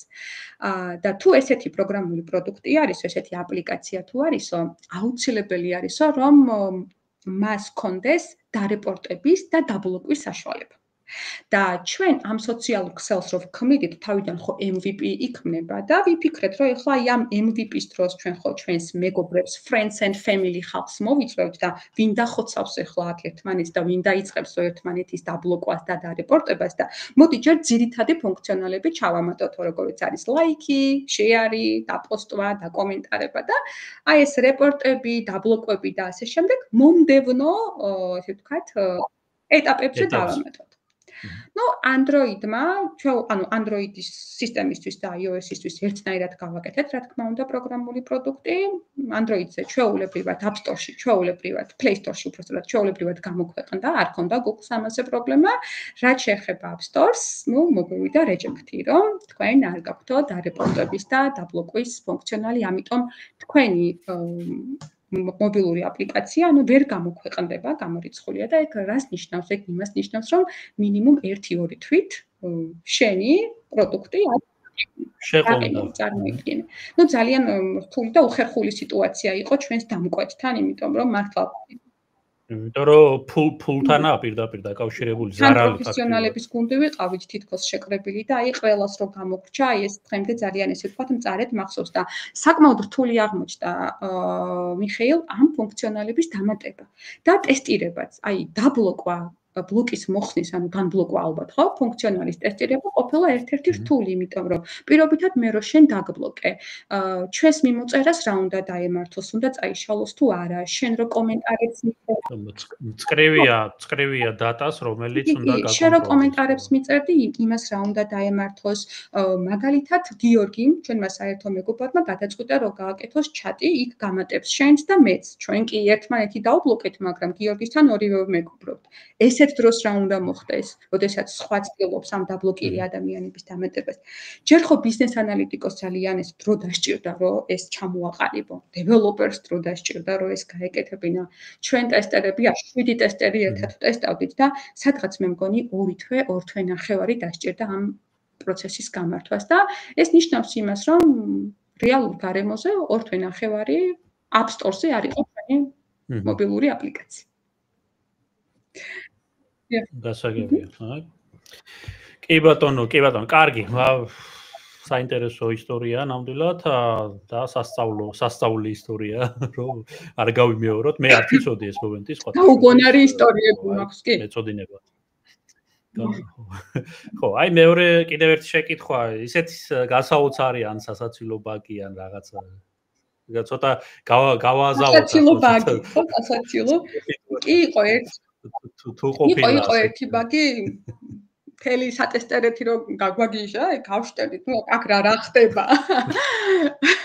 ეგეც სოციალურ ქსელს ეხება სხვათა შორის და მოკლედ დეველოპერმა გააკეთა პოსტის წაშლის ფუნქციონალი. თითქოს რა უნდა ეხა პოსტის წაშლის გატესტვას? არც არაფერი, ხო? გავტესტეთ API-დან, გავტესტეთ front-end-დან, ყველაფერი კარგად მუშაობს. ბრუნდება ეს 200-იანი სტატუს კოდები, 204-ები, მოკლედ 2-яნის დაწყებულები. თავით კარგად მუშაობს ყველაფერი, ჩავთვალეთ რომ კი. ხედავთ რომ ეს პოსტი ხა თან როცა ტესტერი ხო უამრავ პოსტებს ქმნი. ყველა პოსტი მაინც ერთმანეთს გავს, იმიტომ რომ სატესტოდ ქმნი. ერთხელ შემხვდა ეს თითქოს წავშალეთ ხო ეს პოსტი, მაგრამ ალბათ მეჩვენება. ხვალაც იგივე შემხვდა, ეს ხო წავშალე, მაგრამ ალბათ ისევ შენს თავში რო ხედავ პრობლემას და არა, მესამეჯერაც რო შევხვდა, არა, ესე კი ეს პოსტები ცოცხლდება. ეხლა უნდა გავარკვიოთ, რომ ეს პოსტი რან წაშლილი პოსტი როგორ შეიძლება გაცოცხლდეს და ეს кейსით დავიჭირეთ სხვათა შორის და ტესტირებაში ესეც ძალიან საინტერესოა. რაღაც ბაგი შეიძლება არსებობდეს და რომ მიხვდე ეს ბაგი როგორ გამოიწვია, ზუსტ ნაბიჯებამდე რომ მიხვიდე, შეიძლება დღეები დაგჭირდეს ისეთი ბაგები იყოს. რომ ვერ ხვდებოდეს საიდან მოდის, მისი გამოწვევა, root cause რა არის, რომ მოკლედ ესე არის. აღმოჩნდა ესეთი რაღაც. თქვათ, მე ვარ ჩემს პროფილზე წავშალე პოსტი. მაგრამ ამ დროს შენც ჩემს პროფილზე ხარ გადმოსული, შენი ტელეფონიდან და კითხულობ ამ პოსტს, რომელიც მე დავპოსტე. მე კი წავშალე, მაგრამ შენთან ჯერ ეს პოსტი ხომ ისევ ჩანს, იმიტომ რომ არ დაგირეფრეშებია. შენ ჯერ კიდევ კითხულობ ამ პოსტს და ესე მომენტალურად არ გაქვს რა შენი პროფილიდან, ხო? შენი გვერდიდან. შენ თქვათ მოგეწონა, თუ დაალაიქებდი, ან დააკომენტარებდი, ეს წაშლილი პოსტი გაცოცხლდებოდა. ეგ იყო რა ფუნქციონალი დაწერა დეველოპერმა მაინტერესებს. რანაირად ხოლო დეველოპერს რომ ეგეთი რაღაც გამიკეთეო, ყველა კეთო არ არსებობს, ეგ რას ლაპარაკო, ხო და ეგეთი ფუნქციონალია. უცნაური. კი, წაშლილ პოსტს არ ვიცი, მე პირველად სიმართლე რო გითხრა, მე ვიფიქრე კეშირებაში ხო არ იყო საქმე, დიდი კეშები ჰქონდა და ის იმიტომ ნარჩუნდებოდა მუდმივ ბაზაში სადღაც და ან მუდმივში ან დროებით კეში და მოკლედ ეს არ ვიცი. ძალიან გაგვაუცა ამ ბაგმა, რომ ეს წაშლილი პოსტები უცებ ვიცოცხლდებოდა. რას არ გაიგებ, მოკლედ. კარგი, მოდი გადავიდეთ ახლა, კი ბატონო, ძალიან საინტერესო იყო. გადავიდეთ ახლა შემდეგ სექციაზე და ხელსაწყოები, ტექნოლოგიები, შენ რას იყენებ, რას ანიჭებ უპირატესობას, რამე ლიდერი თული თუ ისეთი, რომელიც აი ეს არის დღეს და ამას მიხედეთ, რომ რეკომენდაცია მისცე ახალგაზრდებს, ან ძველგაზრდებს, რა ვიცი, ვის გისმენს. ხო, აბა რა არის თული, რასაც ხშირად იყენებ და რას რეკომენდაციებს გაწევ ამ ხრივ? ალბათ აქაც დავყოთ მანუალ ტესტირება და ავტომატიზირებული ტესტირება, ხო? ნუ ავტომატიზაციასაც გააჩნია, კი. ავტომატიზაციასაც გააჩნია, რომელი პროდუქტის ავტომატიზაციას ვაკეთებთ, იქ ვებისთვის ცოტა სხვა ხელსაწყოები გვჭირდება, მობაილისთვის სხვა გვჭირდება. ნუ ვებისთვის ალბათ ჯერჯერობით მაინც ლიდერი, ალბათ იმიტომ რომ ყველაზე, ესე ვთქვათ, ძველი ხელსაწყოები Selenium-ი ხო არის? ყველაზე ძველი, ყველაზე გამოცდილი, ისე ვთქვათ, უფასო, open source-ი, რომელსაც არ აქვს შეზღუდვები არც ბრაუზერებთან მუშაობის, არც პროგრამირების ენებთან, ანუ ისე ვთქვათ, შეუზღუდავი ტიპია, ცოტა ისე ვთქვათ, ნელი არის და სხვა ფრეიმვორკებიც ახლა გამოდის, ისე ვთქვათ, ბაზარზე, რომელიც შეიძლება ცოტა უფრო სწრაფი იყოს და უფრო მოქნილი იყოს, მაგრამ ნუ მაინც Selenium-ის ბაზაზე ძალიან ბევრი პროდუქტის ავტომატიზაცია არის გაკეთებული და მე ვფიქრობ, ანუ ოქროს კლასიკად ითვლება. ვფიქრობ, რომ Selenium-ი ჯერ კიდევ იქნება და იქნება მობილურის მიმართულებით ეს იქნება Appium-ი. ფაქტობრივად ანალოგი არის Selenium-ის, ახლა მობილურისთვის არის პროგრამირების ენებს რაც შეეხება, ნებისმიერი პროგრამირების ენის გამოყენება შეიძლება ავტომატიზაციაში, ძალიან პოპულარულია Java, JavaScript, Python-ი, თუმცა ნებისმიერი შეგიძლია კიდევ ერთხელ ვამბობ, .NET-ი მათ შორის. ეს ალბათ უფრო ავტომატიზაციის მიმართულებით. რაც შეეხება მანუალ ტესტირებას, აქ ალბათ ყველაზე ჯირას და ესე ვთქვათ, იმას არ ჩამოვთვლი, სად წერთ ტესტ кейსებს, შეიძლება ვთქვათ, იყოს ტესტ кейს ლაბი, შეიძლება იყოს ტესტპადი, შეიძლება იყოს ბაგებისთვის ჯირა, Trello, ClickUp-ი, Asana, ასე შემდეგ, ხო? აი ამათ ახლა მაინც ალბათ ხელსაწყოებში არ ჩავთვლი. ხო? ხელსაწყოები ალბათ მაინც მანუალისთვის, რომ API გავტესტოთ, ყველაზე ხშირად ეს არის Postman-ი, იმიტომ რომ ავტომატიზაციის საშუალებას გვაძლევს საკმაოდ მარტივად, უკვე გამზადებული აქვს თავისი ბრძანებები და მარტივი ავტომატიზაციაც კი შეგვიძლია მანუალებმაც გააკეთონ Postman-ი. ნუ ეს არის Swagger-ი, იმიტომ რომ დეველოპერები უმეტესად თავიანთ აწყობილ endpoint-ებს Swagger-ის მეშვეობით გვაწვდიან და უნდა იცოდეს მანუალ ტესტერმა და ალბათ SQL-თან მუშაობა შეიძლება ეს იყოს pgadmin-ი, dbvr-ი და ასე შემდეგ, ხო? კი ბატონო. კი ბატონო, სხვა შორის რაც ჩამოთვალეთ, თითქმის ყველას აი ჩემ პროექტში ვიყენებთ ჩვენ და კი ბატონო, ნამდვილად ასია. კარგი, აი მივხვდით კიდევ ერთ მნიშვნელოვან თემაზე, რაც აი AI, ხო, ხელოვნური ინტელექტის მიმართულებები, ხო? ნუ აი საოცარ რაღაცებს აკეთებს უკვე, ხო? AI, ხო? წარმოუდგენელ რაღაცებს აკეთებს და ისმის შეკითხვა, ხო? მაგრამ აი აგენტები გაჩნდა ახლა თუ შენ ეცოდინება ხო აგენტური მიმართულება ასე ვთქვათ რომ სადაც უბრალოდ კი არ გეჩატავება ის AI არამედ აკეთებს შენ მაგივრად რაღაცას ხო და ისმის შეკითხვა ეს თუ ასე აკეთებს ამ ყველაფერს შეუძლია თუ არა მას ვთქვათ იგივე მანუალ ტესტერთან კონკურენციაში შევიდეს და ტესტირების მიმართულებით დახუროს სისტემები და აიღოს თავის საკუთარ თავს. აი რა ტენდენციებია, რა სიტუაციაა და როგორ შეაძლოს. მოკლედ, მე მაინც ესე მყარად მჯერა, რომ მანუალ ტესტირებას ვერ შეეხება ვერაფერი, იმიტომ რომ სანამ ჩვენი პროდუქტების საბოლოო მომხმარებლები ისევ ადამიანები არიან, ჩემნაირი, შენნაირი, იქ მაინც ჩემნაირი და შენნაირი ადამიანი უნდა იყოს ჩართული თუნდაც UX-ის ნაწილში, user experience-ის ნაწილში, იმიტომ რომ ჩვენ ვიცით ერთმანეთის ფსიქოლოგია ყველაზე კარგად ადამიანების და ანუ მანუალ ტესტერი მაგ მხრივ ფაქტიურად შეუხებელია, ხელშეუხებელია რა, მანუალ ტესტირება. სანამ ჩვენი მომხმარებლები, საბოლოო მომხმარებლები ამ ჩვენი პროდუქტების ადამიანები იქნებიან, ნუ იქამდე ეს მანუალ ტესტირება იქნება ფასდაუდებელი. თუმცა AI აუცილებლად უნდა გამოვიყენოთ, ანუ უდიდეს შესაძლებლობებს გვაძლევს და ძალიან გვასწრაფებს, ხო? აი პირობითად ვამბობ, რომ თუ აქამდე მანუალ ტესტერს დღეები სჭირდებოდა იმისთვის, რომ მოეფიქრებინა საკმაოდ რთული ფუნქციონალისთვის პოზიტიური და ნეგატიური кейსები, ძალიან კარგად აკეთებს ამას AI და მე ვფიქრობ, რომ უნდა დავიხმაროთ. ხო, რა თქმა უნდა, კორექტირებების შესატანია და ჩვენს პროდუქტზეა ის მოსარგები უშუალოდ, ხო? მაგრამ გამზადებულ ბაზას, ძალიან კარგ ბაზას გაძლევს, რაც მართლა დღეებს გიზოგავს. ამიტომ ამის არ გამოყენება კრიმინალია. მე ვფიქრობ და არა, უბრალოდ ჩამორჩება, აი მაგალითად ჩემთან კომპანიაში გვაიძულებენ რომ გამოვიყენოთ და სწორიც არის. მეც ვიტყვით, აი ვინც მისმენთ, არა მარტო ტესტერებთან, ესე იგი როგორც DevOps ინჟინერი გეუბნებით, რომ ამ AI-ის შემოსვლამ საქმე გამისწრაფა ერთი ათმაგად და საქმეც მოიმატა. პირიქით, ვინაიდან ეს სწრაფ-სწრაფად რაღაცები რო წყდება, უფრო მეტი ჩდება მერე კიდე უკეთესები რა. მეც მაგას ვამბობ, რომ AI აგვასწრაფებს, კი არ ჩაგვანაცვლებს, მაგრამ აგვასწრაფებს და უფრო ჩვენ შევძლებთ უფრო მნიშვნელოვან რაღაცებზე, უფრო სტრატეგიულ გადაწყვეტილებებზე რომ ვიმუშაოთ. აი თუნდაც უფრო მეტი ვიმსჯელოთ, ვინ არის ჩვენი საბოლოო მომხმარებელი, მის კომფორტზე, როგორი იყოს პროდუქტი უფრო კონკურენტული და ასე შემდეგ. და არა ის ყოველდღიური რუტინა, რაშიც ვიყავით, ესე ვთქვათ, აქამდე ჩართულები. ასწრაფებს პროცესს და უნდა გამოვიყენოთ. კი. კი ბატონო, მე უძახი ერთ-ერთი ტერმინია ჭადრაკის სფეროდან, სადაც კომპიუტერის პროგრამა და დიდოსტატი ერთად კომბინაციაში ეთამაშებიან ასევე დიდოსტატს და კომპიუტერს და ქვია ამ სისტემას კენტაური და კენტაური. აქაც დაახლოებით ეგეთი თემა გამოდის, იმიტომ რომ დეველოპერი და AI ხო, ეს აგენტია თუ რაც არის და აი ეს კომბინაცია ბევრად მეტ ეფექტურობას იზრდის და შედეგსაც მეც გაძლევს.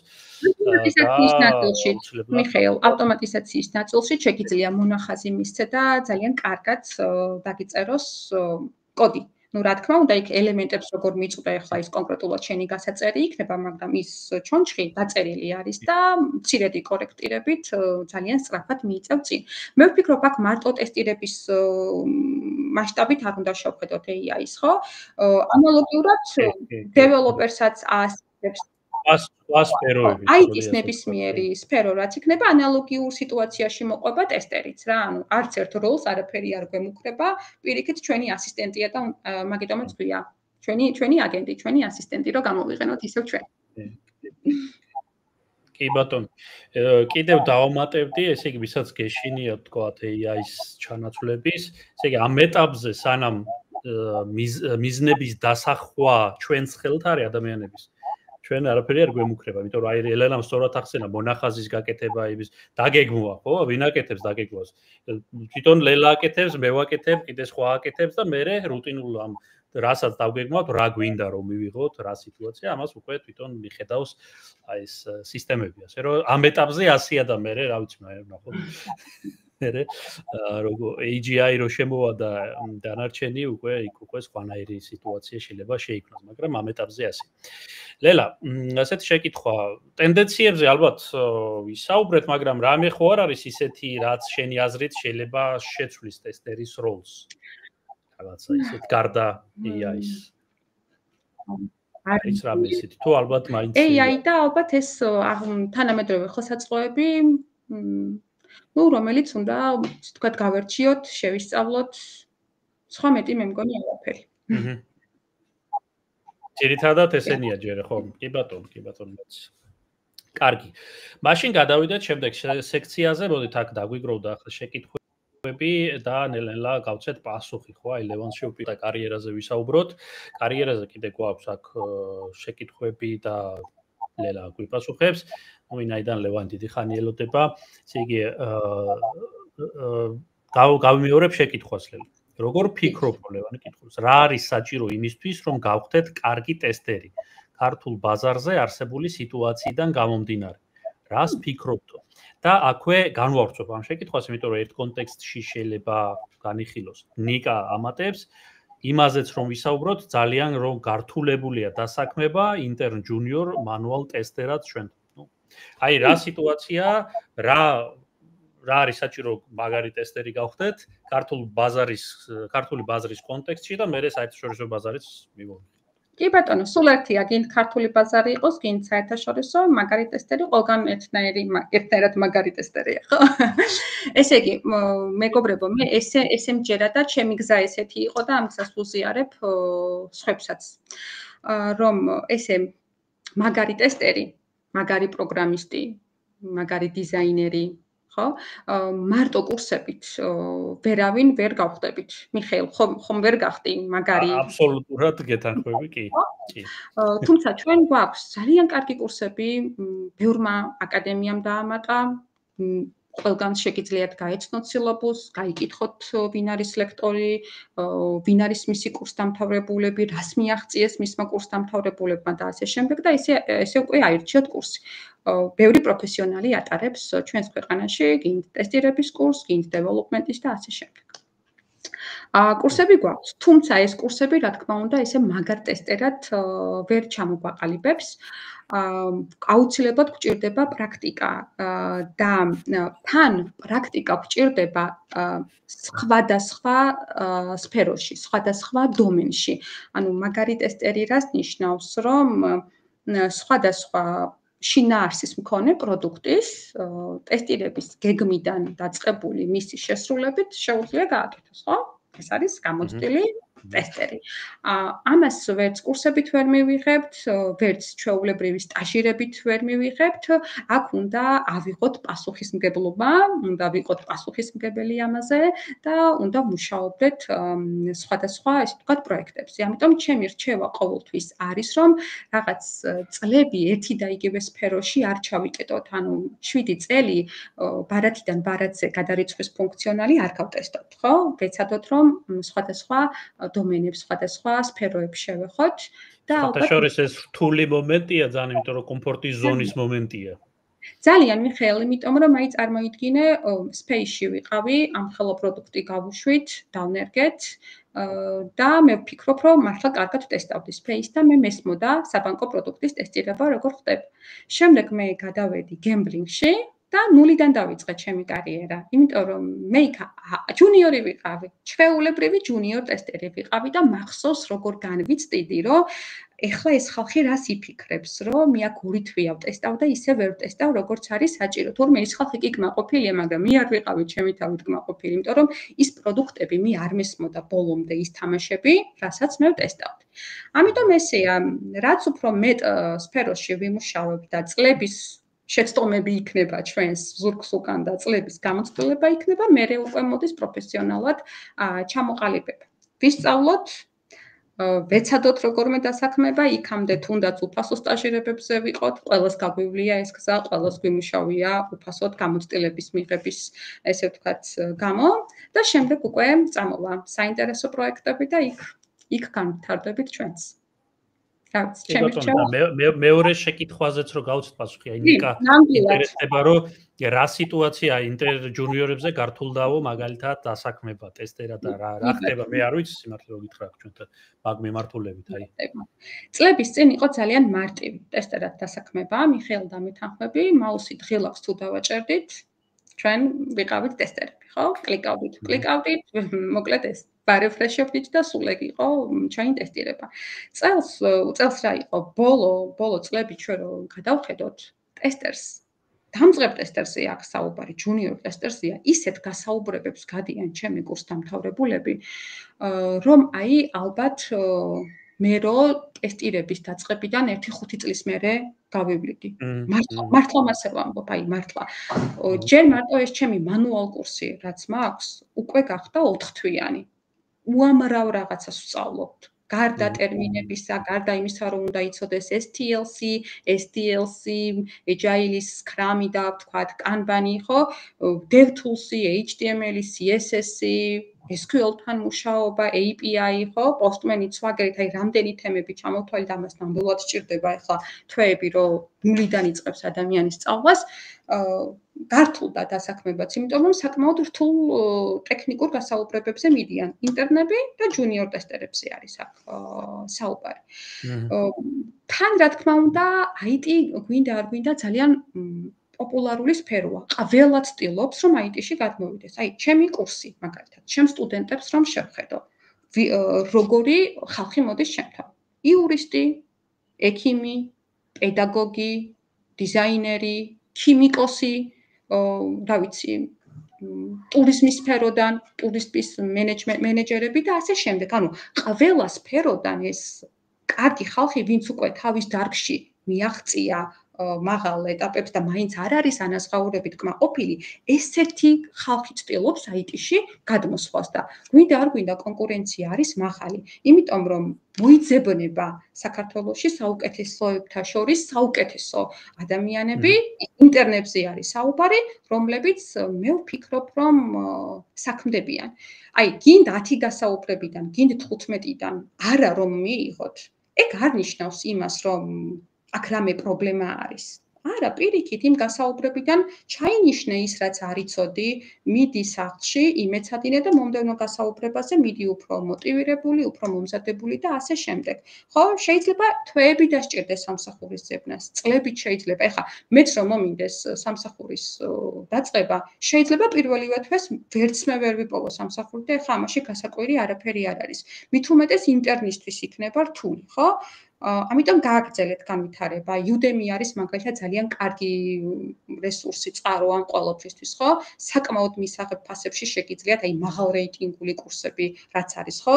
ცალკე გაიარეთ API-ზე, ცალკე SQL-ზე, ანუ ანახეთ დამსაქმებელს, რომ თქვათ იმ კურსების გავლის მერე თქვენ დამოუკიდებლადაც განაგრძეთ განვითარება. ეს მნიშვნელოვანია დამსაქმებელისთვის და აუცილებლად მე ვფიქრობ, მონდომებული ადამიანი აუცილებლად დასაქმდება. კი ბატონო. ესე იგი, მეგობრებო, ჩემგან დავამატებ კიდევ ერთს, რაც ლელამ ისაუბრა, რა თქმა უნდა, სწორია, აქტუალურია და შეცვლილია სიტუაცია IT-ში განსაკუთრებით. თქვენ ერთხელ ისწავლეთ რაღაცა და 10 წელი იმ ერთი რაღაცით ვეღარ იმწოდნით, ვეღარ გაუწევთ კონკურენციას სხვას, ვინც მეც სწავლობს, ყოველ დღეს სწავლობს. ამიტომ ახლა რაც ლელამ ახსენა 5 წელიწადში რაც გავიარეო, იმას ეკითხებიან გასაუბრებებზე, ეს იმიტომ ხდება, რომ ინფორმაცია იცვლება, მატულობს, ტექნოლოგიები მოდის, მუდმივი სწავლაა საჭირო და ახლა ის გამო შეგეშინდეთ, რომ აი მე ჯუნიორი ვარ და არიქაჩო რაღაცა და ისა, არა, ნუ ყოველთვის ჯუნიორით დაიწყება რა.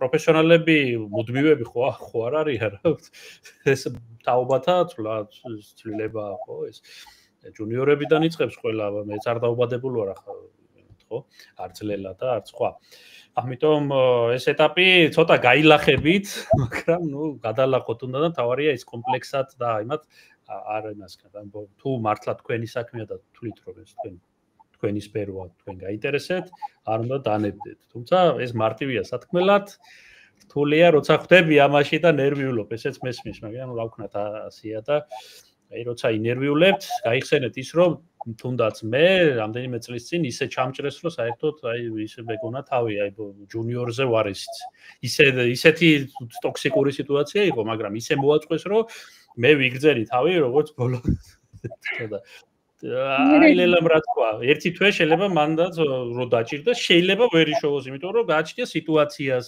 მიუხედავად მისი გამოცდილების ცოდნის და ასე შემდეგ ხო ამიტომ ამას ვუყურებთ შეიძლება პირიქით ისე კარგი სიტუაცია შექმნან რომ თქვენ აღმოაჩინოთ რომ ის რაც იცით იმაზე კიდევ უფრო მეტი იცით ისე გამომკითხველზეც არის ახლა გასაუბრების დროს ბევრი რამ დამოკიდებულ როგორ სიტუაციას შექმნის როგორ ცოტა თავისუფლად გაგზნობინებთ თავს და ასე შემდეგ ამაზე მარტო თქვენ თავს ნუ დაანაშაულებთ და ეს ჩემი რჩევა იქნება მოდი ლელა გავაგრძელოთ კიდევ ბევრი საინტერესო შეკითხვა გვაქვს აი ხარისხზე ახსენე შენ და ეს ჩემი აზრით ფუნდამენტური თემაა ესე იგი ხარისხი ხო რას ნიშნავს შენთვის აი ხარისხი პროგრამული უზრუნველყოფის კონტექსტში რა თქმა უნდა და გვესაუბრე ხო ხარისხი რას ნიშნავს ხარისხი ხარისხი ალბათ პროგრამული პროდუქტის ხარისხი ალბათ მაინც არის ის რომ სწრაფად მარტივად გადაუჭრას ჩვენ საბოლოო მომხმარებლებს ის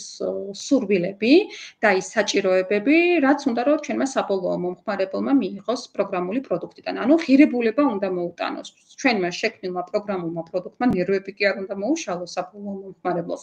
არამედ ღირებულება უნდა მოუტანოს, დრო უნდა დაუზოგოს და ჩვენი კომპანიისთვისაც, ვინც ქმნის პროგრამულ პროდუქტს, იმისთვისაც აუცილებლად უნდა იყოს ღირებული. ანუ რაც შეიძლება გამართული უნდა იყოს ეს პროგრამული პროდუქტი, თუმცა ყველა ვთანხმდებით იმაზე, რომ ვერც 1 და ვერც 10 ტესტერი და ვერც მეტი ვერ გატესტავს ყველა შესაძლო кейს, იმიტომ რომ ფიზიკურად ვერ მოიფიქრებ, კიდე რა кейსი შეიძლება იყოს და ვერ გატესტავ ყველა შესაძლო მოწყობილობაზე, ოპერაციულ სისტემაზე, მათ ვერსიებზე, ბრაუზერებში, ანუ უამრავი გარემოა, სადაც უნდა მოხდეს ტესტირება და უამრავი кейსია, რომლის ტესტირებაც უნდა მოხდეს. ამიტომ ყველაფერს, ყველა გარემოზე ვერ გავტესტავთ, ყველა ხარვეს ფიზიკურად ვერ ვიპოვით. ყოველთვის ჩვენი პროგრამული პროდუქტი აუცილებლად იქნება ხარვესიანი. აუცილებლად მთავარია იქ მაღალ პრიორიტეტული და კრიტიკული ხარვესები არ გქონდეს, რომ არ დაზიანდეს ან ჩვენი კომპანია არ იყოს ფინანსური ზარალი, ფინანსური დანაკარგი და არ დაზარალდეს ჩვენი საბოლოო მომხმარებელი, ხო? ალბათ მაინც ეს არის ხარისხი, რომ ღირებულება მოუტანოს ორივე მხარეს. თუმცა მე მქონია ძალიან ცუდი გამოცდილებები, რომ ერთ დანერგვაში წავედით სახლში და დილით რომ მოვედით, უკვე 50,000 ლარი იყო დაკარგული და მახსოვს როგორი სტრესი იყო, ეს რომ მართლა სტარტაპი ყოფილიყო, აუცილებლად დაიკეტებოდა, დაიხურებოდა ეს სტარტაპი, იმიტომ რომ არც ერთ სტარტაპს არ აქვს ამის ფუფუნება. ერთ საღამოს რაღაც 50,000 ლარი დაკარგოს. მიუხედავად იმისა, რომ ძალიან ვეცადეთ და მე ვიყავი მაგ პროექტის ტესტერი, ნუ მაინც მოხდა. მაინც მოხდა მსგავსი ხარვეზი, ამიტომ, რავი, არაფრისგან არ ვართ დაცულები, მაგრამ ტესტერებმა უნდა ვეცადოთ, რაც შეიძლება ნაკლები ხარვეზი გამოგრჩეს. რაც შეიძლება ნაკლები კრიტიკული ხარვეზი გამოგრჩეს. ალბათ ეს არის. შენ საერთოდ როგორ ხვდები საერთოდ რა ეს პროდუქტი მზად არის, არ არის მზად, ხო, რეალურ მომხმარებელთან. რა ინდიკაციაა ამის, როგორ მაგაზე ზოგადად შეთანხმებები გვაქვს ხოლმე მიხეილ გუნდის წევრებს. აი მაგალითად ვამბობთ, რომ თუ ყველა მაღალ პრიორიტეტული ტესტ кейსით მოხდა პროდუქტის ტესტირება და ყველა არის done, ანუ არც ერთი არ გვაქვს ფეილი, ანუ არც ერთი მაღალ პრიორიტეტული ბაგი არ გვაქვს, ეს ნიშნავს იმას, რომ ეს მისაღები ხარისხია და მოდი დავინერგოთ. ხო? იმიტომ რომ ესე ხარვეზები ყოველთვის იქნება და უნდა გავიაზროთ ტესტერებმა ერთი რამე მეც ძალიან მიჭირდა ამის გააზრება. მე მინდოდა რომ ყველა ის ხარვეზი, რომელიც მე ვიპოვე, გასწორებულიყო დანერგვამდე. ანუ ნერვიულობდი, აბა რატომ ამუშავეთ, აბა რატო ვიპოვე ეს ბაგები თუ არ სწორდება, მაგრამ მერე პროფესიონალიზმიც რო გემატება, ხვდები რომ აი დანერგვის წინ ის საშუალო და დაბალ პრიორიტეტულ ბაგებს არ უნდა შეეხო, იმიტომ რომ მათმა გასწორებამ შეიძლება მართლა კრიტიკული ბაგები გამოიწვიოს და მერე ვეღარ დაინერგო, ხო? ამიტომ ბევრი რამე გვაქვს გასათვალისწინებელი. უფრო ვთანხმდებით მიხეილ, ანუ ჩვენთვის acceptance criteria რა არის გუნდი და პროდუქტის შინაარსიდან გამომდინარე ვთანხმდებით ხოლმე და ის ჩეკები უკვე გამწვანებული რო არის, ვამბობთ რომ მოდი დავინერგოთ რა.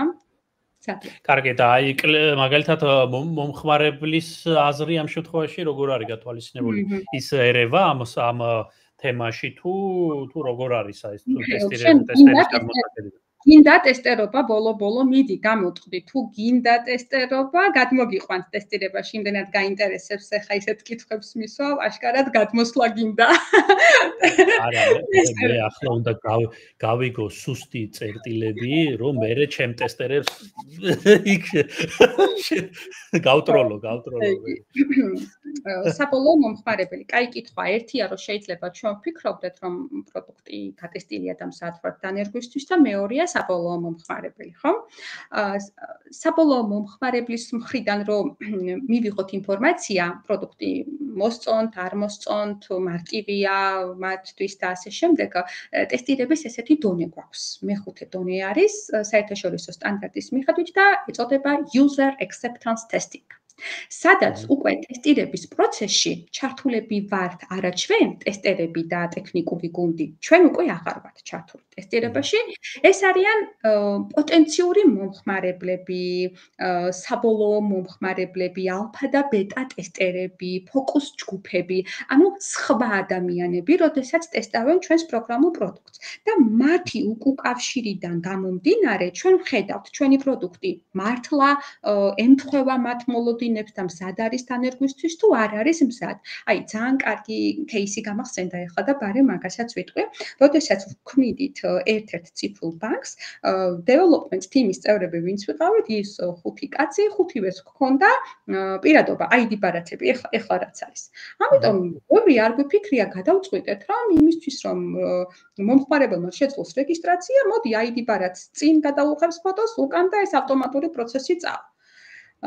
და რო დავაკვირდით ჩვენ საბოლოო მომხმარებლებს, ანუ იუზერების ქცევას, თურმე საქართველოში ძალიან ბევრს ID ბარათი არ აქვს და უბრალოდ საზღვარგარეთის პასპორტით არიან.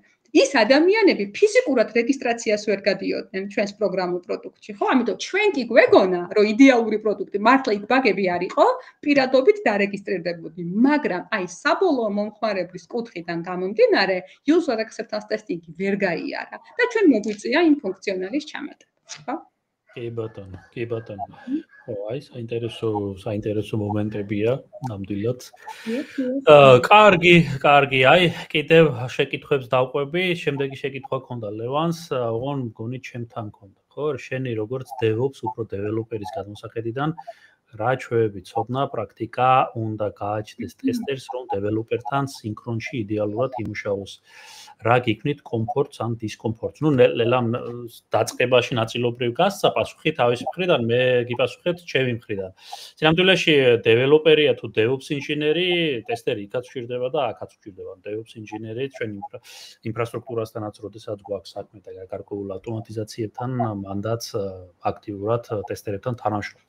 რა უნარები და ესე იგი როგორ იყო იდეალურად რომ ვიმუშაოთ, ხო, ტესტერებთან რა არის საჭირო, ხო? რა ცოდნა და პრაქტიკა. ეხლა ჩვენ ტესტერების ცოდნაში არ ვერევით, ეს არ არის ჩემი კომპეტენციის საქმე, ეს თვითონ ვინც გუნდს ქმნის, გუნდს მართავს, მათი საქმეა, მაგრამ ესე იგი მე პირადად კომფორტს რა მიქმნის? აი თუ გემრიელ ყავას ამ ტესტერთა მომართმევს სერვერთან.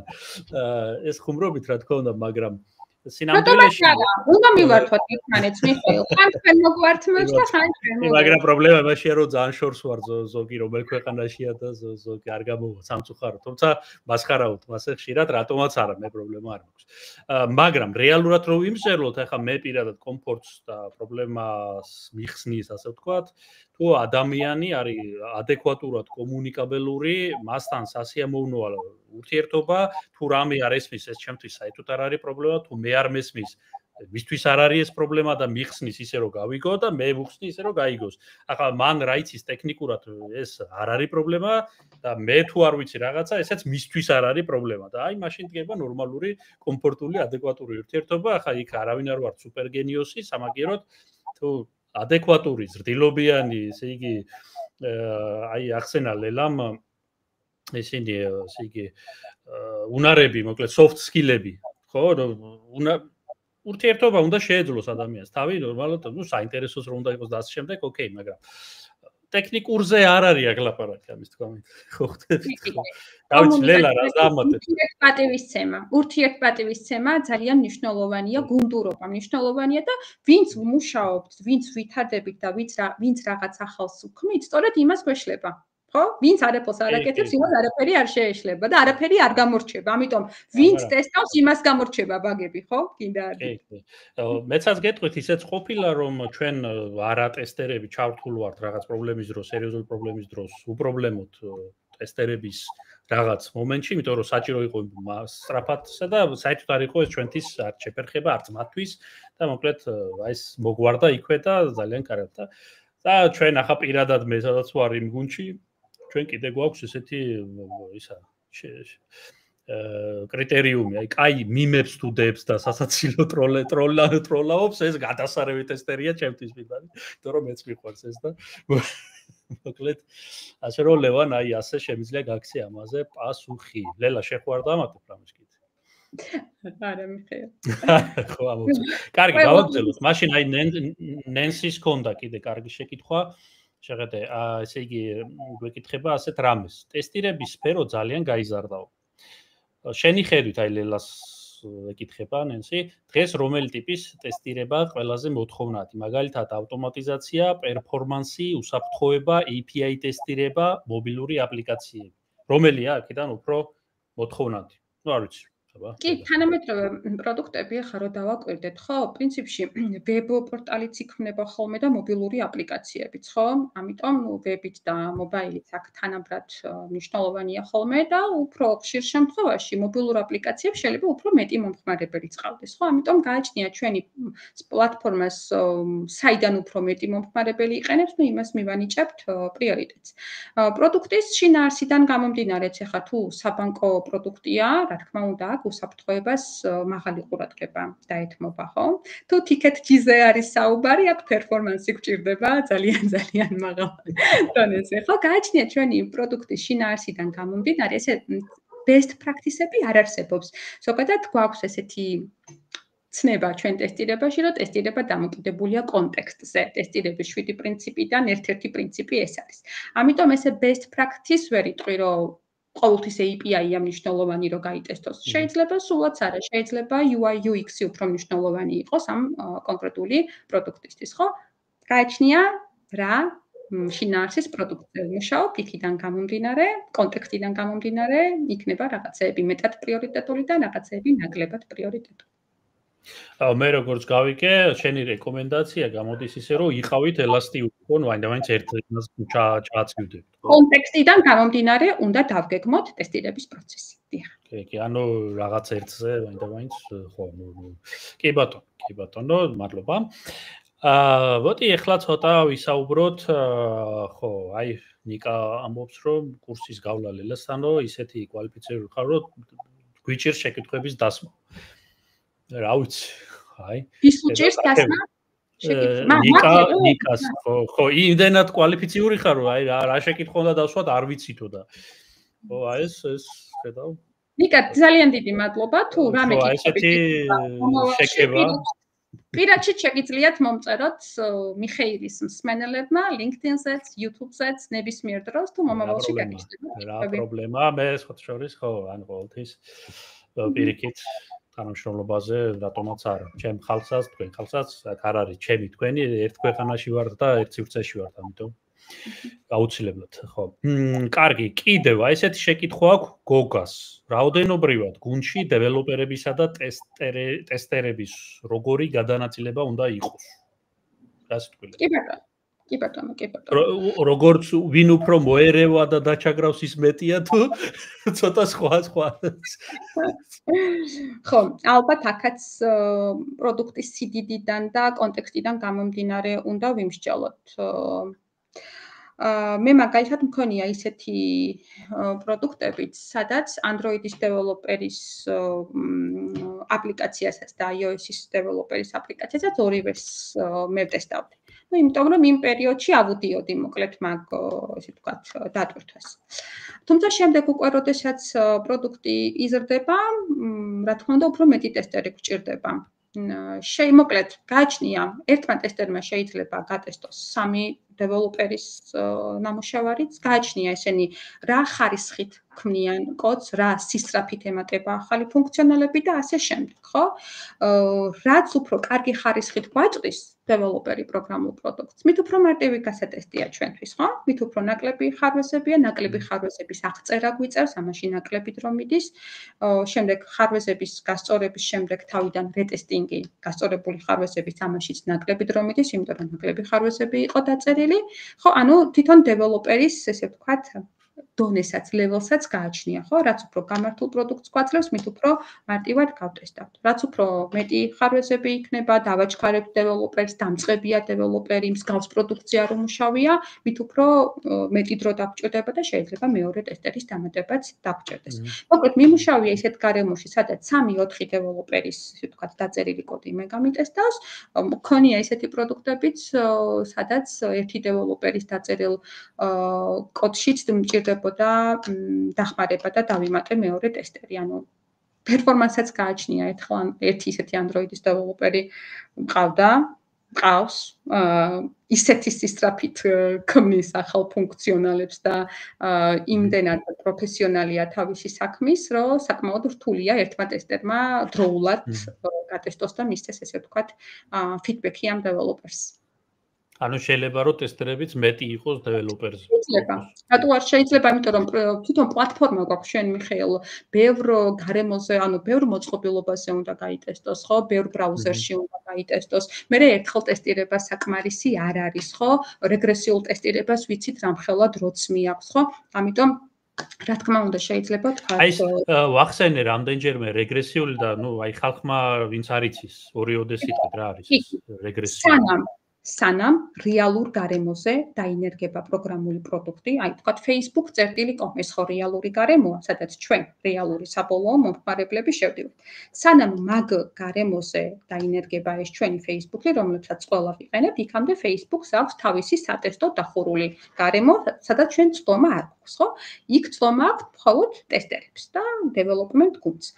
ამიტომ სანამ რეალურზე გადმოიტანენ ახალ ვერსია, სანამ ჩვენამდე მოვა მომხმარებლებამდე, იქამდე სატესტო გარემოზე თავიდან ბოლომდე ყველა ფუნქციონალი იტესტება, რომ პროდუქტმა რეგრესია, ანუ უკუსვლა ხო არ განიცადა, ანუ ის რაც ადრე მუშაობდა, ხომ არ დაზიანდა და ხომ ისევ კარგად მუშაობს. ანუ რეგრესიული ტესტირება არის მთლიანი პროდუქტის ტესტირება თავიდან ბოლომდე, სანამ დავინერგებით პროდაქშენზე, იქამდე აუცილებლად უნდა მოხდეს სატესტო გარემოზე. სხვათა შორის ძალიან სწორი მიდგომაა და ჩვენთან ესე წინასაარჩევნოდ რეგრესიული ტესტები რო იყოს, კარგი იქნება პოლიტიკოსი, რომ გავტესტოთ და თუ ვარგა, კი ბატონო, რა პრობლემა. თუ არ ვარგა და ახალი შემდეგ. მოკლედ. კარგი. ხო, ნუ QA ტესტირება, რა ვიცი. ხო, ერთი კვარტალი ვაცალოთ და მე. მიშა შეგიძლია რომ ამოჭრა ხოლმე აქ ლაივებიდან რაღაცეები თუ ვიცი, ნახოთ ხო. კარგი, ლელა, შემდეგი შეკითხვა ეხება კარიერას, რჩევებს, წიგნები, კურსები, რესურსები, რა ვიცი, კი ახსენე Udemy, მაგრამ მაინც თუ არის კიდე რამე ისეთი, რაც უნდა იცოდეს. კი. კურსები, რა ვიცი, ტესტირებაში ქართულად ჩემს YouTube არხზე შეგიძლიათ შემოგბრძანდეთ მეგობრებო, არაერთი საინტერესო შეხვედრა არის ტესტირებაზე, დამწყებიდან მიყოლებული მე მგონი პოსტმენის ავტომატიზაციის ჩათვლით და SQL-ზეც მაქვს ღია შეხვედრები, ანუ შეგიძლიათ ყველა იმ ლექციას მოусმინოთ, ძალიან საინტერესო შეხვედრებია. კითხვები რაც ექნებათ, კიდევ ერთხელ ვამბობ, ნებისმიერ დროს შეგიძლიათ მომწეროთ, როგორც კი დრო გამომითავისუფლდეთ და მე თქვენ აუცილებლად გიპასუხებთ. ფასიანი კურსები ახლა თქვენ ჩემზე კარგად იცით, უამრავ აკადემიაში არის და გადაწყვეტილება თქვენ უნდა მიიღოთ. წიგნებს რაც შეეხება, მე ძალიან მიყვარს ერთი წიგნი, რონ პატონის წიგნი არის, მიხეილ მაგის ლინკს გამოგიგზავნით და იქნებ ლაივის ქვეშ. კი, შენი ეს YouTube არხიც კი ვიცი, ლინკები მაინც ერთად გამომიგზავნე, ქვევით ლამაზად დავწერე. კი, აი LinkedIn-საც გამოგიგზავნით და ასე შემდეგ და მაგ წიგნის ლინკსაც გამოგიგზავნით. ცოტა ძველი ვერსია მაქვს, მე ფასიანი წიგნია, უფასოდ მაგას ვერ ნახავ, მაგრამ ნუ ის ძველი ვერსიაც საკმარისი იქნება, რომ წაიკითხოთ და გაეცნოთ. დანარჩენი მე ძალიან მოყვარული ვარ Udemy-ს, მართლა მაღალი რეიტინგი, ვისაც აქვს მე, აი რასაც მოусმინე, გინდ Postman-ზე, გინდ SQL-ზე, გინდ Java-ზე, ფრიად კმაყოფილი ვარ და რა თქმა უნდა, ვურჩევ ყველას. სხვა მეტი ალბათ არაფერი. სტატიებით შეგიძლიათ თქმა უნდა წაიკითხოთ, გამოიყენოთ ჩვენი ChatGPT, რომელიც ძალიან კარგად პასუხობს ყველაფერს და ამან ძალიან გამირთულა საქმე ჩემს კურსებთან დაკავშირებით, იმიტომ რომ ტესტები მიმაქ იქ ბავშვებთან რაღაცა კითხვა-პასუხი და ეს ყველაფერს პასუხობს და არის ერთ ამბავში და ნახა არ ვიცი როგორ უნდა შევცვალო ეს ყველაფერი, ხა გადავწყვეტო ძალიან სიტუაციური კითხვები მოვიფიქრო ხოლმე. არა, ალბათ იმასაც არ ვიცი რა სიზავს. ხო, სინამდვილეში აქ მეორე მხარე, ანუ საკუთარი თავი არ უნდა მოატყუონ, ეხლა ხო ხდები. ვინც ატყუებს საკუთარ თავს, მერე შედეგს მველოდება. ამიტომ ChatGPT კი კარგია, მაგრამ შენ როდესაც სწავლობ, შენი ტვინი, შენი GPT უნდა განავითარო და არა. ფინალურ ზეპირ გამოცდაზე მაინც გამოჩდება. ხო, ანუ შენი GPT თუ არ განვითარე, პროტეზს ავითარებ აქტიურად და სხვა ფიქრობს შენ მაგივრად, ანუ რანაირად მიაღწევ წარმატებას, ყველ პროგნოზირებადია, ხო? ამიტომ ჩვენ აქ ვერაფერს ვერ ვიზამთ თავზევით თუ ადამიანს ასეთი მიდგომა აქვს, ხო? ხო, ლელა, კიდევ ხო, აი მე კურსებზე დავამატებდი კიდევ, აი კი ვახსენეთ, ხო, Udemy კიდე რაღაცები და ლელას თავისი კურსია ქართულად მშობლიურ ენაზე, ეს ასწრაფებს, დროს იგებთ ფაქტიურად, ხო, ანუ მშობლიურ ენაზე არ გიწევს ინგლისური რაღაცებისა, ხო, თუ გიჭირს მაგალითად, კიდე თავისი ისა და ესეთი ცოცხალი კურსები, რაც ფასიანია, კი კარგია, ჩანაწერები ნახოთ ჩემთან, ლელასთან, კიდე რაღაცა, მაგრამ ცოცხალი კურსების პლუსი რა არის, რომ ურთიერთობაა, იქ ისეთი რაღაც თემები და გამოცდილებით ხდება ამის გაშლა, რომ თქვენ ამას წიგნებში, რა ვიცი, ნახავთ გაწერილად ამას. ეს ბუნებრივად ხდება კომუნიკაციის დონეზე, პლუს აქტივობებია ჯგუფში, ხო, ლექტორთან, ხალხთან, ხო? ამიტომ იქ ისე გამოკეტილად რო დაждდე, შეიძლება რაღაცა ისწავლო, მაგრამ რეალობა enterprise დონეზე სხვა არის ცოტა, ხო? და ამას უფრო გეხმარებათ ესეთი კურსებიც, ხო? ამიტომ ისეც არ მიუდგეთ, რომ მარტო YouTube-ზე რაღაცა იქ ვიდეოები და ეს საკმარისია თავიდან ბოლომდე. არა, ეს შეცდომა იქნება. აი ზოგი უნივერსიტეტსაც აგინებს, რომ იქ ვერაფერს ვერ სწავლობთ და მაგრამ სინამდვილეში უნივერსიტეტში კომუნიკაცია, ხალხის გაცნობა, ეს რაღაცა გამოვიდა, რაღაცა არ გამოვიდა. აი ეს ამას ვერ ნახავთ თქვენ გალამაზებულ Udemy-ს ან YouTube-ის პლეილისტებში, ხო? მე რა ბაგებით და პრობლემებიც მოვყევი, ახლა ამას Udemy-ზე ალბათ არავინ არ მოყვება, რა? ვერ ნახავთ, ხო. ნუ და თან ეს მატულობს, ეს ცოცხლად ხო ის ხო არ არის რობოტი ლელა, ხო? რობოტი რო იყოს, დაწერდა ბოტს და ის მოგიყვებოდათ ამ ლექციებს, ხო? ამიტომ ის მატულობს რაღაცა არააქტუალურია, რაღაცა ახალია, რაღაცა ისა და ეს ცოცხალ პროფესიონალებთან ამის გავლა ყოველთვის უფრო ესე იგი უფრო პროდუქტიულია. და დროს იგებთ რა მოკლედ რო ვთქვა და ბევრ რაღაცას სხვანაირად უყურებთ. ოკეი. ლელა, აი დამწყებების ხაფანგი, შეცდომები რა შეიძლება ესე იგი დაუშვან ტესტირებაში, დამწყების განმოსახედიდან, რა ვიცი. კი, დამწყები ტესტერის ყველაზე დიდი შეცდომა შიში მე ესე ვიტყოდი და ამას რა ვიცი ლექტორობის პირველივე დღიდან აი წითლად მიწერია ჩემს სლაიდებზეც რომ ტესტერებო დასვით შეკითხვები ნუ გერიდებათ რაღაც რო არის გაუგებარი უნდა დასვა შეკითხვა ფიქრობენ რომ თუ შეკითხვას დავსვათ ესე იგი მე რაღაც არ ვიცი ყველა მიცის მე არ ვიცი და პრობლემა არის აი ესე იგი მაინც არ მიჯერებენ მიხეილ ნახე მე სალექციო კომპლექსის თემა არის შენი აზრით როგორ ფიქრობ აი მოგიყვები ახლა სალექციო კურსის ფარგლებში მე მოწვეული მყავს IT-ის სფეროს სხვადასხვა პროფესიონალები, Scrum Master-ი, რა ვიცი, Product Owner-ი, Business Analytics-ი, UI UX დიზაინერი და აი ამ ჩემ სტუდენტებს ერთ დამატებით შეხვედრას უტარებენ, რომ ჩემო სტუდენტებმა კარგად გაიგონ სხვა როლებიც რომ შეითავსო. არავინ არ სვავს კითხვებს. მანამ სანამ მე არ დავსვავ პირველ შეკითხვას. როგორც კი მე შეკითხვას დავსვავ ესე იგი, ლელამ თუ რაღაცა არ იცის და ლელას თუ შეკითხვა გაუჩნდა, უკვე შეიძლება რომ მეც გამიჩნდეს. შეიძლება და ხო. უკვე ლელამ თუ იკითხა და ეს თუ სირცხვილი არ არის, მაშინ მოდი მეც ვიკითხავ. ყველაზე დიდი შეცდომა. ალბათ ეს დეველოპერშიც იქნება და მე მგონი ყველა დამწყებროლს ეხება. დასვით შეკითხვები, ის რაც არ გესმით, ის რაც ეჭვქვეშ არის, აუცილებლად იკითხეთ და გიპასუხებენ გუნდის წევრები. დარწმუნებული ვარ, რომ ტესტერი რო კითხვას დასვავს, ხშირ შემთხვევაში გუნდის სხვა წევრებსაც მაგითხვაზე პასუხი არ ექნებათ, იმიტომ რომ არ ექნებათ უბრალოდ ნაფიქრი მაგაზე. წავა მერე გუნდის წევრი დაფიქრდება მაგაზე, ჩაამატებს დიზაინში, ჩაამატებს ამოცანაში, დაგიბრუნდება პასუხი, ხო? ამიტომ ეს მეორე ვარიანტი კიდე ხშირად მე რაც შემხვედრი არის ის, რომ პროექტ მენეჯერი რო გეტყვის, აბა მიხეილ, გადატესტე ახლა დღესვე ყველაფერი ხვალ პროდაქშენზე ვინერგებით და მიხეილი რო დამწყები ტესტერია და იწყებს ტესტირებას. რის ტესტირებას იწყებ? ვერ გატესტავ. ანუ ყველაფერს დღეს მაინც ვერ გატესტავ.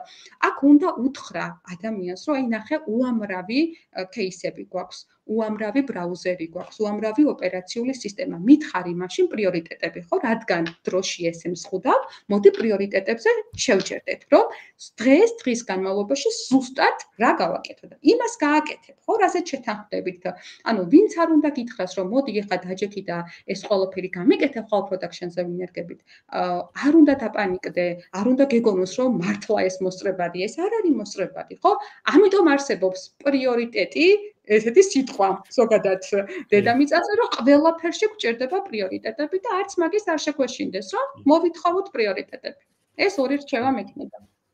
კი ბატონო, ეს მნიშვნელოვანი მომენტია, იმიტომ რომ ჩვენთან სხვათა შორის არის ხელმძღვანელები, ვისაც არ ისმის ეს და ზეგავლენას ახდენენ და ეგ არ არის სწორი მიდგომა და მე იგივე ტესტერს აბრალებს თუ რამე ან დეველოპერს აბრალებს თუ რამე ნაჩქარევად დღესვე დაინერგა და არიქა და რაღაცა და ეს ზედმეტის სისწრაფე ავნებს მოკლედ საქმეს და პრიორიტეტების სტრესია და ვიბნევით და ძალიან ადამიანური მომენტია ხო გეუბნები მე რო დროში შემსრულდა მე არ ვიცი მე როგორ გავტესტავ მართლა არ ვიცი როგორ გავტესტავ კი იმიტომ რომ ეს საათი ფონზე მუშაობს ხო რომ აი მალე და ოკეი შემდეგი შეკითხვა საქართველოში როგორ ხედავ ამ პროფესიას ტესტერის პროფესიას დაახლოებით 5 წლის შემდეგ მაგალითად ხო ახლო მომავალში ასე ვთქვი ვხედავ რა სურვილი მაქვს ყოველ შემთხვევაში რომ უფრო დაფასებულს ვხედავდე ამ პროფესიას იმიტომ რომ ძალიან ტექნიკური პროფესიაა ეს გინდ მარტო მანუალ ტესტირება აიღე და აქ ავტომატიზაციაზე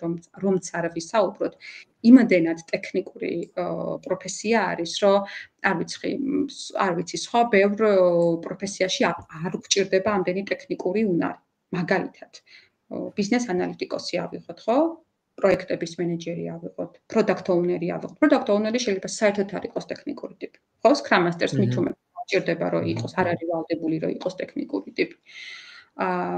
აი არ ვიცი, ჩვენ ტესტერებს ალბათ იმიტომ რომ ესე ახლო კავშირი გვაქვს და დეველოპერის შექმნილ პროდუქტს ვტესტავთ, ხო? ძალიან გვჭირდება ეს ტექნიკური სკილები. თან ვფიქრობთ საბოლოო მომხმარებლებზე, ამიტომ აქ soft skill-ებიც გვჭირდება. ტექნიკური ადამიანებიც ვართ და თან საბოლოო მომხმარებლებზეც ვსრუნავთ. არ არის დაფასებული ისე როგორც უნდა იყოს დაფასებული. და ცოტა გულდასაწყვეტია, როდესაც დამწყებ ტესტერს და დამწყებ სხვა IT პროფესიონალს შეიძლება ტესტერს უფრო დაბალი ანაზღაურება ქონდეს. არადა ურთულესი როლია, დიდი პასუხისმგებლობის მქონე როლია და მართლა არ ვიტყვი, ტყუილად არ ვამბობ მაგას. დღეს ინტერნა ჯუნიორ ტესტერს საკმაოდ კარგი ბექგრაუნდი სჭირდება. კარგი ტექნიკური, მათ შორის ტექნიკური. ანუ უფრო ვისურვებდი, რომ უფრო დაფასებული იყოს. აი რაღაცა მაგალითად მედლები რო იყოს ან ისეთი რაღაცა მედლები გვინდა. არა, სინამდვილეში მე ვხურობ, მაგრამ მე ვიცი შენ რასაც გულისხმობ, ცოტა აგდებული დამოკიდებულებაა. ხო, იმიტომ რომ ის ძველი ეს არასწორია. ძველი გვაქვს ჩარჩენილი, რომ დავაკლიკე, ჩავწერე, ჩამოვწერე, მორჩა. აღარ არის ძალიან ტექნიკური. გართულდა ეს ტექნოლოგიები, რომ იქ შეცდომა ჩვეულებრივი ამბავი გახდა ყოველდღიური და ეს ხალხი არის კრიტიკულად მნიშვნელოვანი. აი პირდაპირ ვიძახი, ვისაც არ ყავს ტესტერები საკმარისი რაოდენობით და ვინც აგდებულად უყურებს და ეს უსაქმური კონტინგენტი კი არ არის, რომელიც კაპავს რაღაცას იქ. არამედ ძალიან კრიტიკულია ბიზნესისთვის. თუ გინდა შეინარჩუნო შენი მომხმარებელი, თუ არ გინდა შეინარჩუნო ბიზნესიც დახურავს გულს და დამთავრდება ამით კონცერტი, ხო? დიდი პროგრესი გვაქვს და კიდე იგივე პროგრესი თუ იქნება მომდევნო წლებშიც იდეალურ ადგილამდე მივალთ. მედალი გვაქვს. ხო, მათ შორის აი შენ რაც საკითხებ, პრინციპში ამის აპოლოგეტია, ან გაშლი ამას უფრო გააგებინებ ადამიანებს და ნუ ეს ნამდვილად უფრო დაეხმარება ამ პროცესს ჩემი აზრით. ოკეი. კიდევ ერთი შეკითხვაც აი რას ურჩევდი მსმენელს, ხო? რომელიც ფიქრობს ასეთ რამეს, რომ პროგრამული ტესტირება მისი მომავალი, მისი გზა არის, მისი აი რას ურჩევდი? ურჩევდი რომ აი თუ ესე ფიქრობს რომ მისი მომავალია ნებისმიერი IT როლი, პოზიცია, არ გადადოს სწავლის დაწყება. აი ამას ვეტყოდი, რომ პატარა რაღაცით მაინც დაიწყოს ინფორმაციის მოძიებით, თუნდაც სანაცნობო წრის გაფართოებით, LinkedIn-ზე ყველა ხელმისაწვდომია, მე მკითხოს რჩევა, შენ გკითხოს რჩევა, არ გადადოს სწავლის დაწყება. ეს არის ერთადერთი რჩევა, რასაც მსურველს ვეტყოდი დაინტერესებულ ადამიანს. მერე გზა გამოჩნდება, მთავარია დაიწყო, გზა გამოჩნდება. ხო, ოღონ უყურეთ რა შეიძლება საქმე. ბევრი თქვენთაგანი, ყველას არ გულისხმობ რა თქმა უნდა. ადამიანები, რომლებიც ხშირად IT-ს უყურებენ, როგორ უყურებენ, ასე ვთქვათ, არ მინდა კონკრეტულ ზე ვისაუბრო. იგი რომ აი ბევრი ფულია და ამიტომა კარგი. არა, ეს დაანებეთ ამას თავი. ეს არასორი კონცეპტუალურად არასორი მიდგომა. მან რას ვამბობ იცი რომ კი ბატონო IT პროფესიონალებს გვაქვს მაღალი ხელფასები, ბევრი ფულები, მაგრამ ჩვენ მაგფულს იმდენად დრო არ გვაქვს, ჩვენ მაგფულს ვერ ხარჯავთ, ჩვენი ოჯახის წევრები ხარჯავენ, ასე რომ თქვენ მაინც ვერ მოიხმართ თქვენს გამომუშავებულ ფულს, მოკლედ რა. ანუ ისე არ არის რომ ეგ წამოწვეთ ბაჰამის რაღაცა კუნძულებზე, აი ეს წვენები და ეს გებრიელი რაღაცები და ეს ერთ ღილაკს აწერ და ეს თავისით კეთდება, ფულებიც ირიცხება, ასე არ არის, ჩვენ თვალები გვაქვს დათხრილი, ლელას ცალკე მეთმების გამშვიდა. მოკლედ ძალიან ბევრი შრომაა საჭირო და აგერ ზღვასთან ვარ და ზღვაზე სულ 64-ჯერ გავედი, ჩემიანები გადიან და ჩემიანები აი ზუსტად მაგას იღებენ. ოჯახის წევრები სიამოვნებენ ჩვენი ხელფასებით ხალხო. კი ბატონო, კი, მაგრამ მე მიყვარს ჩემი საქმე, ლელასაც თავის საქმე უყვარს, დარწმუნებული ვარ და თქვენს პირველი ინდიკატორი უნდა იყოს, ამის დრაივი უნდა გქონდეთ, მუღამი უნდა გქონდეთ. მუღამი თუ არ გაქვთ, მარტო ფულზე ორიენტირს მოვაკეთებთ, იმიტომ რომ არ იქნებით ბედნიერი, რაც არ უნდა ბევრი ფული დაგერიცხოთ. ნუ ეს ბანალური ფრაზებია, მაგრამ მაინც ვთქვათ. ხო, აი ლევანი ამბობს, ტესტერი თუ ყავს სერვერთან მიიტანს, მაშინ გადაასხავს კიდეც, როგორც რომ გატესტოს სერვერის მდგრადობა ნეტსთან. ხო, გატესტავთ სერვერის მდგრადობას ყავის გადასხმით, არ ვიცი. სტრეს ტესტი იქნება, კი ბატონო. ოკეი.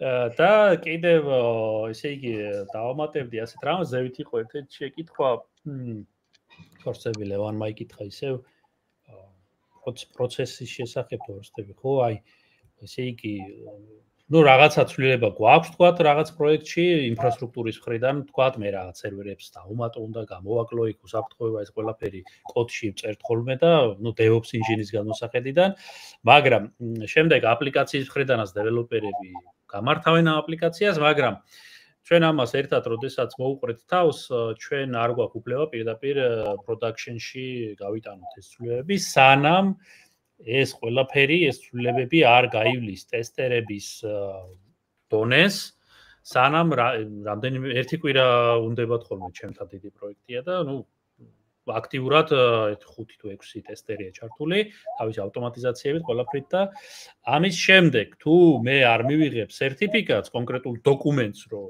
ეს მზად არის წავიდეს production-ში, არანაირი უფლება მე არ მაქვს ეს ცვლილებები გავიტანოს ახალგაზრდად. აი პირდაპირ გეუბნებით, როგორც არის ეს პროცესი. შესაბამისად, ნორმალური პროცესი ასეა წყობილი. თუ ახლა ეს დონე საერთოდ ამოვარდნილია თქვენი სადაც მუშაობთ კომპანიის პროცესებიდან, ესე იგი რაღაც არ არის რიგზე, იმიტომ რომ ფაქტიურად თქვენ ესე ბაგიანს და არახარისხიან, უხარისხო პროდუქტს აწვდით მომხმარებელს, რაც ცუდია ბიზნესისთვის საბოლოო ჯამში და ფულს კარგავს ბიზნესი. ოკეი, ლელა, რა ვიცი, მე მგონი ძალიან კარგი გამოკვირვიდა სტრიმი, რამე ხო არ გაქვს დასამატებელი ისეთი, რა ვიცი. აი, ბოლოს გვიპასუხე, რამ გაგაბოროტათ, რატო ხართ ასეთი ბოროტი ხალხი? აი, რა არის? გამწარებულები რატო ვართ, ხო? გაგვაბოროტა რა. მოკლედ, ესე ჩანს ესე, რომ თითქოს რაღაც ტესტერის პროფესია ისეთია, რომ გინდა არ გინდა ნეგატიური ინფორმაციის მატარებელი ხარ, ხო? აი, შეცდომა ვიპოვე, აქ ეს გამორჩენილა, იქ ის არ მუშაობს, ვაი დედა, აი სულ ეგეთი ის გვაქვს და ამიტომ შეიძლება ადამიანმა იფიქროს, რომ რა ჭირსო ეს ერთი ბედნიერი და გახარებული ვერ ვნახეო ეს ტესტერიო, ხო? სინამდვილეში არა, გაბოროტებულები არა ვართ პირიქით, ძალიან რომ შევაჯამოთ ტესტერები, ჩვენ ძალიან მაგარ საქმეს ვაკეთებთ, ხო? რაც უფრო ნაკლები ხარვეზი გამოგრჩება, მით უფრო კარგად დავინერგებით რეალურ გარემოზე, კმაყოფილი იქნება, დამკვეთი კმაყოფილი იქნება საბოლოო მომხმარებელი, ჩვენ გუნდი ვიქნებით მშვიდად, იმიტომ რომ თუ რეალურ გარემოზე დანერგვის მერე კრიტიკული ხარვეზები აღმოჩნდება, აგერ მიხეილი დამეთანხმება, ჩვენ 2 დღე და მომდევნო 3 დღე სახში არ გაგუშვებს არავინ. არც პრემიები გვექნება და არც არაფერი, ხომ? ამიტომ გავუძლოთ დეველოპერებო იმ ტესტერების ბაგებს, სატესტო გარემოზე ვენაპოვნს, მშვიდად გავასწოროთ, წყნარად გავასწოროთ, დავინერგოთ კარგად production-ზე და წლის ბოლოს ავიღოთ პრემიები. რა ვიცი, მიხეილ, ამის მომხრევა, რომ პრემიები ავიღოთ წლის ბოლოს. ნამდვილად და ადეკვატურ კომპანიებში ეს ნამდვილად შესაბამისად ფასდება. ამიტომ კი, სინამდვილეში ეს კი, ნუ მე მესმის დეველოპერების მხრიდანაც ახლა რაღაც მომენტში რომ რაღაცა ესე იგი გამორჩა და ისა, მაგრამ ეს ამ ადამიანმა პირიქით, ესე იგი ჯობია სიმართლეს გაუსწორო, ხო, თვალი და ხوار მოაწყო.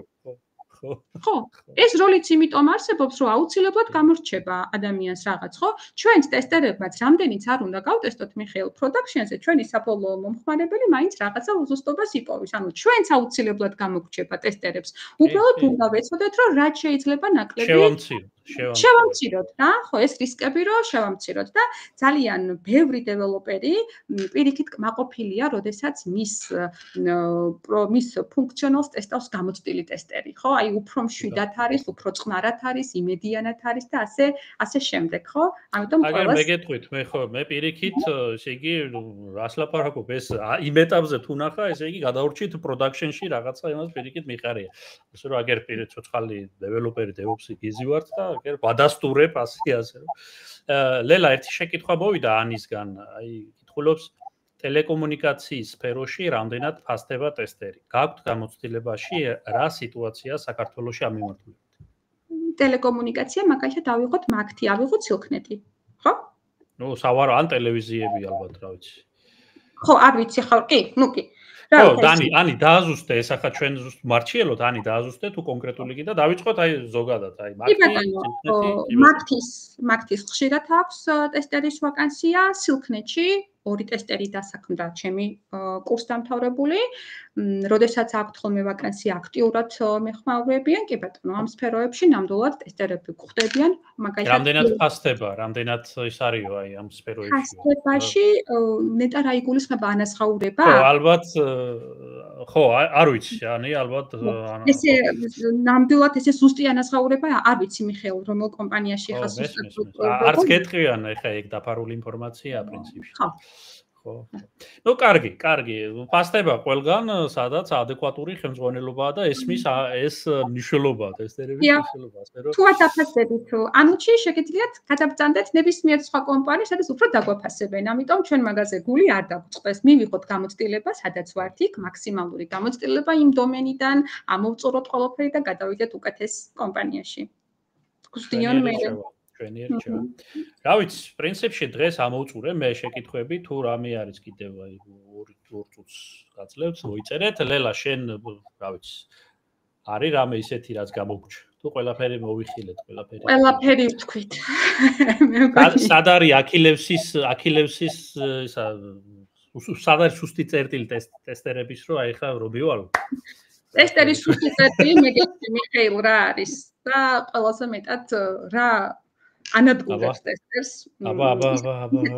ჩავიწერ. ხო, ისეთი დეველოპერი, რომელიც ფაქტიურად უბაგო პროდუქტს წერს და მე მყავდა აი ამ 17 წლიანი გამოცდილებაში მყავდა ერთი დეველოპერი ესეთი, გიორგი ხვედელიანი. Space-ში მუშაობდით ერთად. 2 წელი ვიმუშავე ამ ადამიანთან ერთად და მე მგონი 2 წლის განმავლობაში 7 ბაგი ვიპოვე.